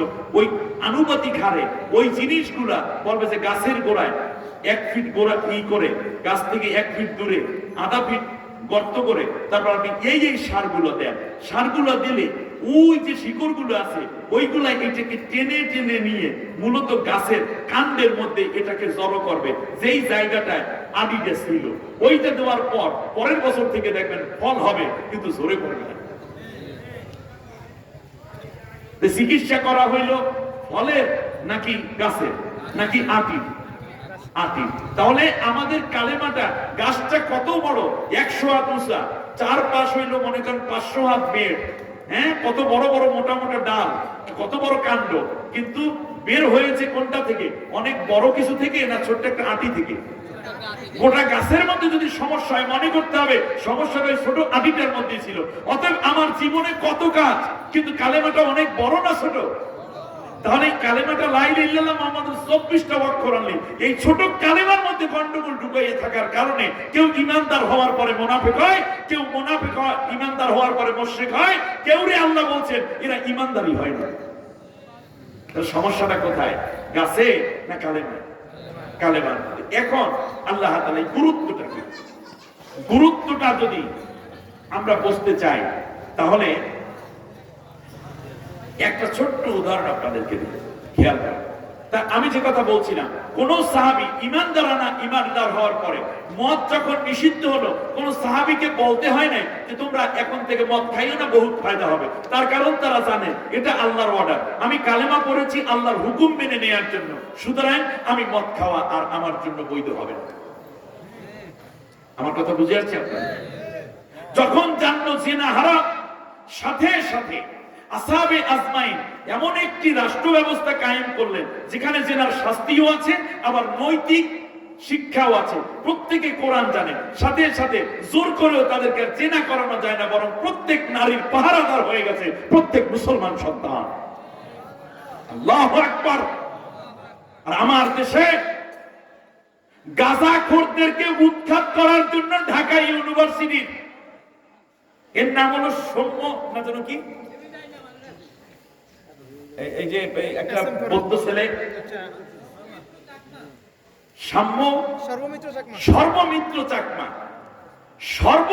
চাকমা, এটা তার পরিবেশ বিভাগ মনে হয় তাকে দেওয়া হয়েছে। সে কোন খারাপ জিনিস ভালো জিনিস উচ্ছেদ করছে না, সে উচ্ছেদ করতেছে কি গাঁজাখোরদেরকে, মাদকখোরদেরকে। গাঁজা বিক্রি করে, ফেন্সিডিল বিক্রি করে। আচ্ছা, ঢাকা ইউনিভার্সিটি কি ফেন্সিডিল বিক্রির জায়গা? ঢাকা ইউনিভার্সিটি গাঁজাখোরদের জায়গা না মেধাবী ছাত্রদের জায়গা? সৌম্য মিত্র, তুমি এগিয়ে যাও, বাংলাদেশ তোমার সাথে আছে, বাংলাদেশের মুসলমান তোমাদের সাথে আছে, মেধাবী ছাত্র সমাজ তোমার সাথে আছে। গাঁজাখোরদের সাথে গাঁজাখোরদের পরিচয় হতে পারে কয়েকটা নাস্তিক মুরতাদদের, কিন্তু ভালো মানুষের কোনোদিন সঙ্গ এই গাঁজাখোরদের সাথে হতে পারে না। ওটা পুরোপুরি পরিষ্কার করতে হবে। ঢাকা ইউনিভার্সিটি কোন অন্যায় অস্ত্রবাজদের আড্ডায় পরিণত হতে দেওয়া যাবে না, কোন ইউনিভার্সিটি এটা হবে না। বরং আপনারা খেয়াল করে দেখুন, এখানেই আমাদের আপনারকে হত্যা করা হয়েছিল, এটা কোথায়? বুয়েটে। এখানেও তো অনেক ছাত্রকে হত্যা করা হয়েছে, রাজশাহীতে নোমানীকে হত্যা করা হয়েছে। তাহলে ছাত্রদের হাতে অস্ত্র তুলে দেওয়ার আগে নিঃসন্দেহে মাদক দ্রব্য এবং নারীও তুলে দেওয়া হয়েছিল। হলের রুম গুলোকে তারা ফ্রি সেক্সের জায়গা বানাতে চায়। মেধা হবে কখন?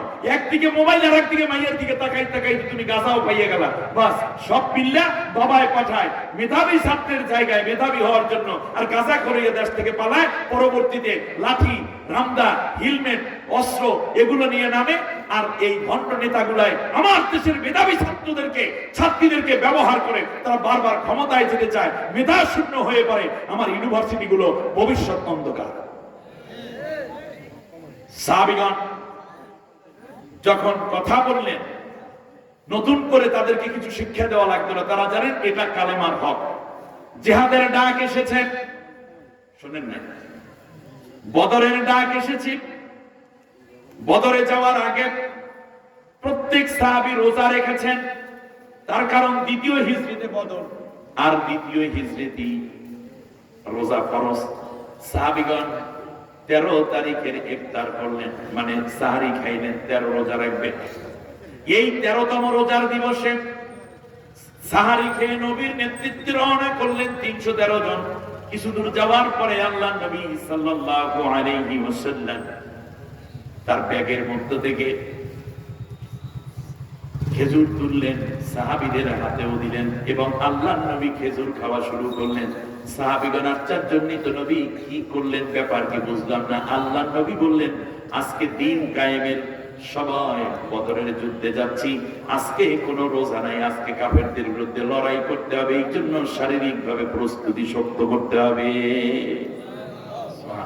তাহলে যেই রোজা রাখলো আল্লাহর হুকুমে, আবার নবীর কথায় তারা রোজাটা ভেঙেও ফেলল।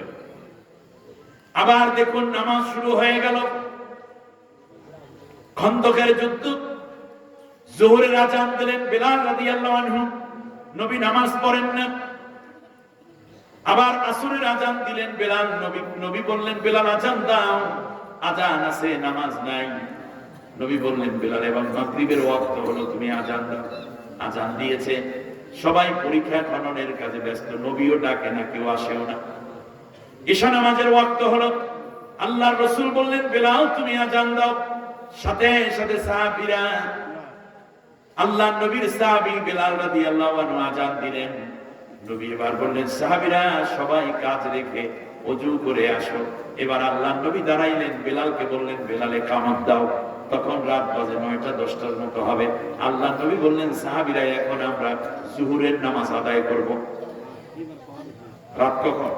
9টা 10 নামাজ পড়ে কোন ওয়াক্ত? যোহর। নবী নামাজে সালাম ফেরালেন, এবার দাঁড়িয়ে বলেন বেলাল ইকামত দাও। নবী বললেন এখন আমরা আসরের নামাজ পড়ব। সবাই আসরের নামাজের নিয়ত করলেন। এবার আসরের নামাজ শেষ করলেন ওই রাতে।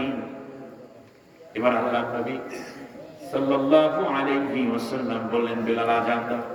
বেলাল রাদিয়াল্লাহু আনহু, বেলাল বললেন, বেলাল ইকামত দাও। বেলাল ইকামত দিলেন। নবী বললেন, এখন আমরা কোন নামাজ পড়ব? মাগরিবের নামাজ পড়ব। আল্লাহ নবী নামাজ পড়লেন, সালাম ফেরালেন। এবার বিশ্ব নবী বললেন, বেলাল ইকামত দাও। বেলাল রাদিয়াল্লাহু আনহু ইকামত দিলেন। আল্লাহর নবী বললেন, আমার সাহাবীরা, এখন আমরা এশা নামাজ আদায় করব। আপনি খেয়াল, এখানে একটা কথা বলবেন, ওয়াজ করবা তোমরা, এত কথা বলতে তুমি ডিস্টার্ব। এবার খেয়াল করুন,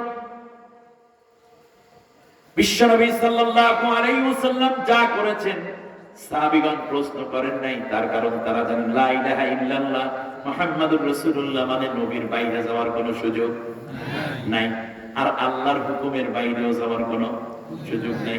নামাজের ফরজ যেমন আগে করতে হয়, ঠিক তেমনি সাহাবীগণ বুঝতেন আল্লাহর নবী যেহেতু নামাজ থামিয়ে দিয়েছে, আমাদের এই নিয়ে কোনো বাড়াবাড়ির সুযোগ নাই। তাহলে ঈমান আমরা আনলাম, লা ইলাহা ইল্লাল্লাহ পড়লাম মানে সারেন্ডার হয়ে গেলাম কার কাছে? তাহলে ঈমানের গুরুত্ব বোঝাতে গিয়ে আমরা কালেমা তৈয়বাকে বললাম, আমরা বললাম ঈমানে মুজমালকে। ঈমানে মুজমালের মধ্যে দুইটা পার্ট, একটা হলো জামিয়া আহকামিহি, আরেকটা কি? ভালো করে বুঝেন, আহকামিহি আরেকটা কি? আরকানিহি। আপনারা বলুন, নামাজের মধ্যে আরকান এবং আহকাম আছে না নাই? এই উদাহরণটা দিয়ে আজকে শেষ করব, একদিনে সহজ করলে মনে থাকবে না আপনারা। এবার খেয়াল করুন, নামাজের মধ্যে আছে আহকাম এবং আরকান। আহকাম গুলো থাকে নামাজের ভিতরে না বাইরে? বাইরে। আরকান গুলো থাকে ভিতরে। নামাজের বাইরে কয় ফরজ? আহকাম আরকান 13 ফরজ। নামাজের বাইরে 7 ফরজ। 1 নম্বরে কি? শরীর পাক। 2 নম্বরে কি? কাপড় পাক। 3 নম্বরে কি? জায়গা পাক, নামাজের জায়গা পাক। 4 নম্বরে কি? সতর ঢাকা। 5 নম্বরে কি? কিবলামুখী হওয়া। 6 নম্বরে কি? ওয়াক্ত মতো নামাজ পড়া। 7 নম্বরে কি? নামাজের নিয়ত করা। আহকাম এবং আরকান। এবার আরকান কি কি আছে বলেন? তাকবীরে তাহরিমা বলা, তারপর খাড়া হইয়া নামাজ পড়া। আমাদের দেশে চেয়ারে নামাজ পড়ে না, খাড়া না পারলে বইসা পড়বেন, কিন্তু চেয়ারে না, না পারলে শুইয়া পড়বেন। চেয়ারে মাঝখানে একান্ত জরুরি না, চেয়ার অনুমোদিত না। এটা একেবারে শেষ তিক্ততা একটা দলিল মাত্র। চেষ্টা করবেন চেয়ার ছাড়া নামাজ পড়তে, মনে থাকবে। এরপরে কি করলাম? খাড়া হইয়া নামাজ পড়া। তারপর কি? কিরাত করা। তারপর কি? তারপর তারপর আখেরি আখেরি বৈঠক। এলো 6টা। 6 আর 7 কত? 13। আচ্ছা, ভালো করে বুঝে, এই 13টা কি এক ব্যক্তির মধ্যে থাকবে না 2 ব্যক্তির মধ্যে থাকবে? ইয়েস। ঈমানের হাকিকাত বুঝতেছেন, ঈমানের গুরুত্ব। এটা বলতে 3-4 দিন লাগে আলোচনা, 2 ঘন্টা করে 3 দিন আলোচনা করা। আমার 3 দিন একটা মাহফিল আমি নীলফামারীতে 3 দিন ব্যাপী তাফসীর মাহফিল, শুধু ঈমান মা'আনাল ঈমানের উপর। আজকেও ইনশাআল্লাহ আশা করি অনেক ভালো বুঝছেন আপনারা। এবার আসেন, 2 ভাই নামাজ পড়ে, একজনের নাম রফিক আর একজনের নাম শফিক। 2 ভাই। রফিক যত আরকান আছে, আহকাম আছে, এইগুলো সব রফিক সুন্দর আদায় করে। তার ভিতরে আরকান নাই, তার ভিতরে আছে কি? আহকাম। তার ভিতরে আছে কি? আহকাম মানে তার শরীর পাক, জায়গা, নামাজের জায়গা পাক, সতর ঢাকা, ওয়াক্ত মতো নামাজ পড়া, কিবলামুখী হইয়া জায়গা পাক, এগুলো সব আছে তার। আবার শফিকের মধ্যে দাঁড়াইয়া রয়েছে যেখানে, সেখানে মানুষের ভুল, কোন রকম একটা জায়গা পড়বে, অজু টজু কিছু করে না, কিন্তু সে রুকু ঠিক মতো করে, সেজদা ঠিক মতো করে। কথা বোঝেন না? নামাজের বাইরে যে আহকাম গুলো আছে সেটা শফিকের মধ্যে নাই, তার ভিতরে আছে কি? আরকান। আর ওই যে রফিক, সে আবার আরকান নেই না, রুকু করে না, সেজদা করে না,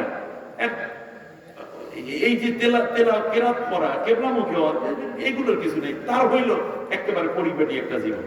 বাস আহকাম এক ভাইয়ের মধ্যে, আর গান দুই ভাই নামাজ পড়ছে, জুমার নামাজ কবুল হয়েছে কারটা?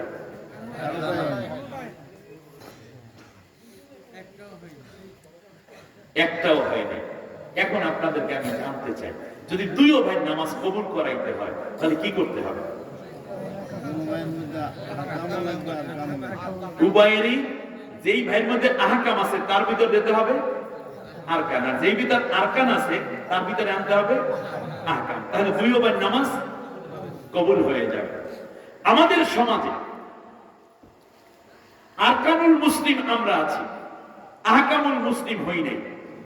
যেমন ধরেন তাবলীগ জামাত, কথা বুঝাইতে পারছি, পীর মাশায়েখ, আমরা বক্তা, দরসে নিজামী মাদ্রাসা, এরপরে খানকা, এরপরে হাজী সাহেব গাজী সাহেব, এরপরে মাদ্রাসা মক্তব, এমনি করে করে যতগুলো দ্বীনি প্রতিষ্ঠান এবং দ্বীনদার দ্বীনের তালিম এবং তারবিয়াত নেতৃত্ব যেই ওলামা হযরত দিচ্ছি এবং আমাদের সাথে যারা যুক্ত হচ্ছেন, আমরা সবাইকে আরকানুল মুসলিম বানাইয়া দিছি।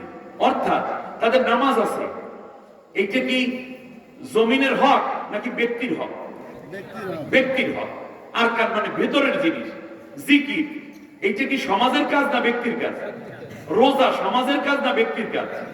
এই তো বুঝতেছেন, পর্দা করা সমাজের কাজ না ব্যক্তি করে? ব্যক্তি করে। এমনি করে করে যত কাজে, বড় পাঞ্জাবি পরা এটা কি সামাজিক কাজ, আহকামের কাজ নাকি ব্যক্তির কাজ? টুপি পরে এটা কি সমাজের কাজ নাকি ব্যক্তির কাজ? অর্থাৎ কি এটা বাইরের কাজ না ভিতরের কাজ? ভিতরের কাজ। এরপরে দাড়ি রাখছে, এটা কি বাইরের কাজ না ভিতরের কাজ? তাহাজ্জুদ পড়ে বাইরের কাজ না ভিতরের কাজ? এরপরে সাস্ত জাওয়াল, এরপরে আপনার ইশরাক আওয়াবিন, এগুলো কি বাইরের কাজ না ভিতরের কাজ? আহকাম না আরকান? সুতরাং আমরা যারা দিনদার হয়ে উঠেছি, আমাদের ভক্ত, আমাদের মুসল্লি এবং আমাদের মুরিদ, আমাদের সাথী ভাই, আমাদের অনুসারী, আমাদের অনুগত যারা, আমরা সবাইকে আরকানুল মুসলিমিন শিক্ষা দিচ্ছি। অপরদিকে দেশ চালানো, সংসদ চালানো, সেক্রেটারিয়েট চালানো, ব্যাংক চালানো, অর্থনীতি, সমাজনীতি, শিক্ষানীতি, পররাষ্ট্রনীতি, স্বরাষ্ট্রনীতি, রাজনীতি, এইগুলো সব ছাইড়া দিছি আরেক ভাইদের হাতে। ফলে আহকামুল মুসলিমিন যারা, তারা আরকান নেয় না। এই জন্য আমাদের সমাজের বেশিরভাগ নেতাগুলো নামাজি না, রোজাদার না, পরহেজগার না, সুদ মুক্ত না, ঘুষ মুক্ত না, জিনা মুক্ত না, মাদক মুক্ত না, দেশের অর্থ সম্পদ লুটকারী এই মুক্ত না।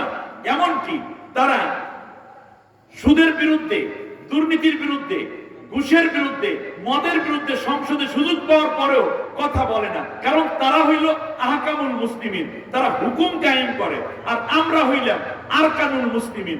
নামাজের মধ্যে আহকাম এবং আরকান একই ব্যক্তির ভিতর থাকতে হয় না দুইজনের মধ্যে, দুই ভাইয়ের মধ্যে দুইটা থাকতে হয়?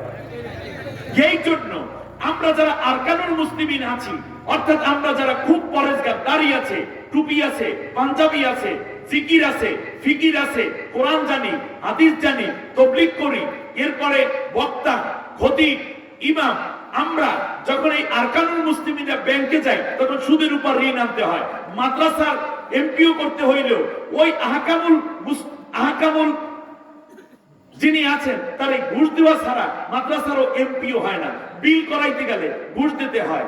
এরপরে আমরা যখন রাস্তা দিয়ে চলি তখন আমরা চেয়েছিলাম পর্দার, বিশাল ওয়াজ করলাম, কিন্তু আমরা যখন রাস্তা দিয়ে হাঁটি আমাদের এই আরকানুল ওয়ালারাও অনেক বেপর্দা নারীদেরকে দেখতে পাই। কথা ছিল আহকাম এবং আরকান এই 13টা, এই আহকাম এবং আর কবিলতু জামিয়া কবুল করে নিলাম, জামিয়া আহকামিহি ওয়া আরকানিহি, আল্লাহর ব্যক্তি পার্সোনাল আমল যা আছে সেটাও মানলাম, আর বাইরে যে হুকুম আছে সেটাও মানলাম। আল্লাহর নবী মক্কায় বসে আরকানুল মুসলিমিন তৈরি করতে পেরেছেন, আহকামুল মুসলিমিন তৈরি করতে পারেন নাই। এই কারণে আল্লাহর নবী মক্কা থেকে হিজরত করে মদিনায় চলে গিয়ে ওই আরকানুল মুসলিমিন ওয়ালাদেরকে নিয়ে আহকামুল মুসলিমিন বানাইয়া একটা কমপ্লিট রাষ্ট্র কায়েম করে বুঝাই দিয়েছেন, এইটা মুকাম্মাল নিজামে হায়া খৈরুল কুরুনি করনি, আমার যুগ সর্বসেরা যুগ। তার কারণ আবু বকর রাদিয়াল্লাহু আনহু, ওমর, উসমান, তালহা, জুবাইর, খাব্বাব, খুবাইব, বিলাল, আরাব, এরা আবু জেহেলের রাষ্ট্রের মধ্যে থাইকা আরকানুল মুসলিমিন হয়েছেন। মদিনায় হিজরত করার পর তারা রাষ্ট্র কিভাবে চালায়, ব্যাংক কিভাবে চালায়, সেনাবাহিনী কিভাবে চালায়, নৌবাহিনী, বিমান বাহিনী, র্যাব, গোয়েন্দা, ডিবি, ডিএসপি, ব্যাংক, হাসপাতাল, সংসদ, পার্লামেন্ট, সেক্রেটারিয়েট, সেখান থেকে ধরে কিভাবে বিচার ব্যবস্থা করতে হয় সবকিছু আল্লাহ রাব্বুল আলামিন আহকামের আয়াতগুলো নাজিল করেছেন মদিনায় গিয়ে। তার কারণ যেখানে আহকাম নাই সেখানে আহকামের আয়াত দিয়ে কি লাভ আছে?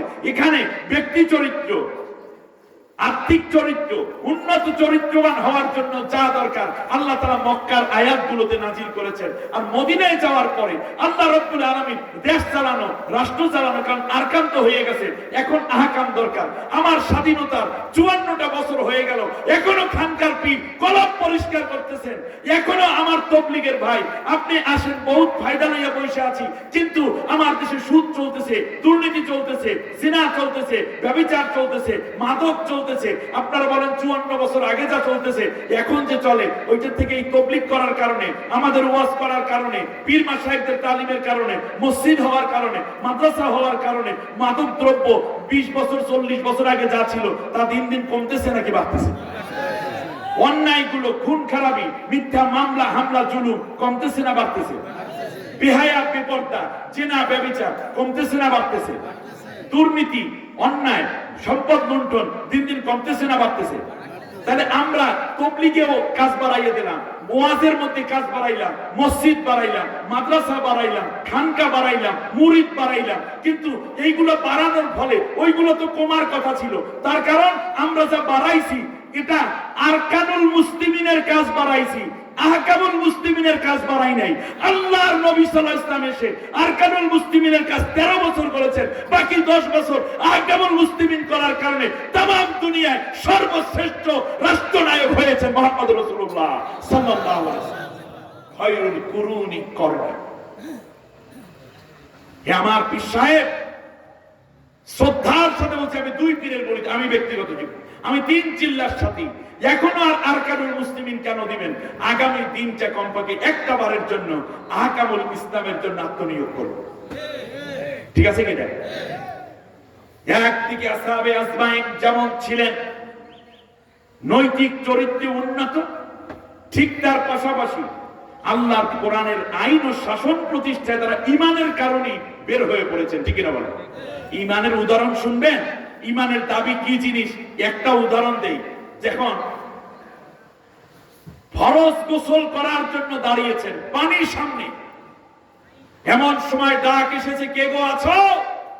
উহুদের ময়দানে আল্লাহর নবীর রক্তে লাল হয়ে যাচ্ছে, তাড়াতাড়ি আসো। কোনো কথা নাই। হযরত হানজালা রাদিয়াল্লাহু তাআলা আনহু স্ত্রী সহবাস করেছেন, গোসল করা সুন্নাত না ফরজ? তিনি জানতেন নাকি জানতেন না? এই জন্যই তো গোসল করবেন। কিন্তু আল্লাহ নবীর ডাক, সাহাবীর ডাক শুনে হযরত হানজালা বললেন, প্রাণের স্ত্রী তাড়াতাড়ি করে তলোয়ারটা দাও। স্ত্রী তলোয়ার এনে হাতে দিলেন আর বললেন, একটু গোসলটা করে নেন। বলল, দরকার নাই। তার কারণ আল্লাহর হুকুমাত কায়েমের জন্য কাফেরেরা এই জমিনে চায় না।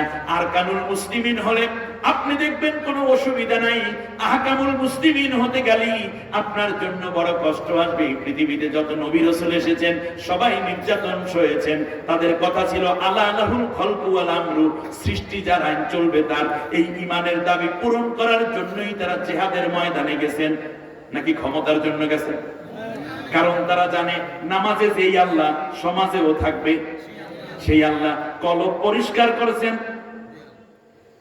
ওয়ায়ুযাক্কিহিম, কলব পরিষ্কার করেছেন, তারাই আবার সমাজ পরিষ্কার করেছেন। কিন্তু পীর সাহেব আপনার খানকায় বসে আমি কলবের দিকে মোতাওয়াজ্জা হয়ে কলব পরিষ্কার করলাম। কলব পরিষ্কার পরে যখন মসজিদ থেকে নামলাম, সাথে সাথে দেখলাম ওড়নাহীন 16-17 বছর মেয়েরা গেঞ্জি পইরা কলেজে যায়। বলেন তো দেখি, আমার ওই যে কলব পরিষ্কার করলাম, বাইতেও যদি পরিষ্কার কইরা এই মেয়েরা যদি বোরকা পরে যেত, তাহলে আমার ওই কলব পরিষ্কার লইয়া ঘর পর্যন্ত যেতাম, বাজারেও যেতাম, হাসপাতালে যেতাম, অফিসেও যেতে পারতাম। কিন্তু আমার কলব পরিষ্কার কইরা আপনি ছাইরা দিছেন, এই জন্য বাইরে এসে আর পরিষ্কার থাকে না। এই জন্য দেখা যায় দাড়িওয়ালা টুপিওয়ালা কিছু লোকও দেখবেন গাজায় টানে। এই যে দেখলাম সর্বমিত্র একজনকে ধরছে, এমন মাথার মধ্যে টুপি, কপালের মধ্যে দাগ, উনি আমার মামা, এ হলো ভাইগনা, দুইজনে গাঁজা খায়। মসজিদের মধ্যে পর্যন্ত চোর তাড়াইতে পারলাম না, কথা কয় না। আল্লাহর নবীর রাষ্ট্রে কি এত চোর ছিল নাকি? একটা চোর ধরা পড়ছে 10 বছরের মধ্যে, এক মহিলা ফাতেমা নাম, নবীর মেয়ে ফাতেমা না, তার হাত কাইটা দিবে, সুপারিশ করতে গেছে, নবী লাল হয়ে গেছে, তার চোখ মোবারক, যে না, আল্লাহর বিধানকে আমি কায়েম করব, এক বিন্দু ছাড় দেব না। তাহলে আপনি দেখেন তো দেখি, ওই ইমাম সাহেব, আমরা তো আরকানুল মুসলিমিন আমাদেরকে বানাইলেন, আমরাও হইলাম, কিন্তু পরিণতি হলো এই যে সমাজের মধ্যে চোর মুক্ত সমাজ গঠন করার আইন বাস্তবায়ন না থাকার কারণে, আহকাম সমাজে না থাকার কারণে, আহকামুল মুসলিমিন না হওয়ার কারণে অবস্থা হইলে ইমাম সাহেব নিজের জুতাও পলিথিন দিয়ে পেঁচাইয়া সেজদার জায়গার কাছাকাছি রাখে। মসজিদের মধ্যে লেখা থাকে নিজ দায়িত্বে জুতা রাখুন, চোরে নিলে কোনো দোষ দিতে পারবেন না, মসজিদ কর্তৃপক্ষ দায়ী থাকবে না। এরপর শেষকালে লেখে এই মসজিদে কিন্তু জুতা চুরি হয়, সতর্ক কইরা শেষকালে কোরআন মধ্যে লেখা আছে জুতা 2 বাক্সে রাখেন, তাহলে আর চুরি হবে না। 54 বছর পর্যন্ত কওমি ভাইয়েরা, দরসে নিজামের বন্ধুগণ, আলিয়ার ভাইরা, পীর মাশায়েখ, এমনকি আমার দেশের বক্তাগণ, ইমাম খতিবগণ কত ওয়াজ করলাম, এর দ্বারা ব্যক্তির এত আত্মশুদ্ধ করলাম, অথচ এই মসজিদের মধ্যে একজোড়া জুতা চুরি বন্ধ করতে পারলাম না। অতএব বোঝা যায় আরকানুল মুসলিমিন 54 বছর হয়েছে, এইবার একটা ধাক্কা দেব, আগামী পার্লামেন্ট আহকামুল মুসলিমিন কায়েম করব, ঠিক কি না? সবাই রাজি আছে? নারায়ে তাকবীর! আল্লাহ কবুল করুন। একটা আহকামুল মুসলিম যদি দেখতে পেতাম আমরা, আরকানুল মুসলিমিন, তাহলে আমাদের নামাজও হচ্ছে না। আল্লাহ যদি দয়া করে কবুল করে, আপনারা বলতে পারেন হুজুর আমি ইমাম সাহেব, আমার কি অসুবিধা? আচ্ছা, আপনি ইমাম সাহেব, আপনি কি পড়লেন? আমি একটা উদাহরণ দিই। যেমন ধরেন যে আপনার মসজিদ থেকে হালাল টাকা দিছে, হালাল টাকা দিছে 10,000 টাকা বেতন, বাজারে যাওয়ার পরে আপনি পাইয়া গেলেন 4টে মুরগি কিনছেন, মোরগ, কাল্লো চোরাই এই মুরগি আনছে, সবুর আর মার মুরগি। আপনি জানেন কার মুরগি চুরি করে এই চোরাই আইনা বাজারে বিক্রি করে। 4টে মুরগি, মোরগ, 2,000 টাকা। আপনি হালাল টাকা দিয়ে চোরা মুরগি কিনছেন, এই মুরগি কি হালাল হইল না হারাম হলো? কি মাসলা দেখেন, আমরা টাকা কিন্তু হালাল, কিন্তু আপনি যখন জানেন এটা চোরা মুরগি, এইটা খাইলে এটা হালাল হবে না।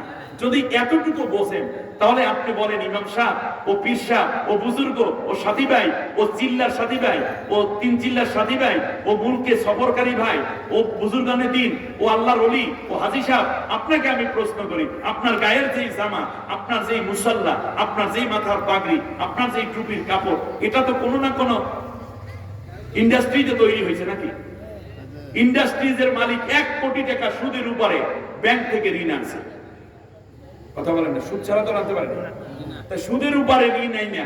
তারপর সেই কারখানায় সেখানে সুতা উৎপাদিত হলো, সেই সুতার জামা আপনি পরে নামাজ পড়ছেন, আপনার নামাজ পড়া কি চাইছিল? তো সুদ থেকেও আসছে, কথা বোঝেন না? দোষটা কি, হালাল না হারাম? হারাম। বেশ ভালো কথা।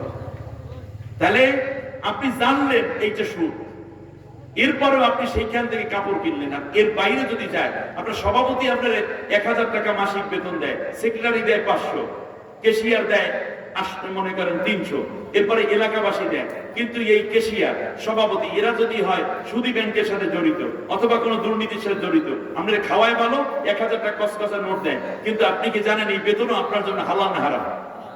হারাম। তাহলে আপনি কি খাইতেছেন আর আপনার পিছনেও নামাজ পড়তেছেন, আপনি চোখের পানি ছেড়ে দোয়া করতেছেন।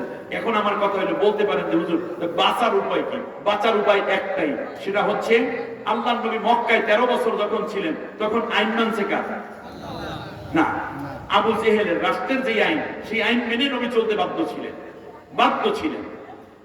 মক্কায় বাইতুল্লাহর মধ্যে 360টা মূর্তি, কিন্তু এরপরে আল্লাহর নবী মূর্তি ভাঙতে হাত দেন নাই। কারণ রাসূল সাল্লাল্লাহু আলাইহি ওয়াসাল্লাম তখন ছিলেন আরকানুল নবী, তিনি মূর্তির বিরোধিতা করতেন অন্তরে অন্তরে।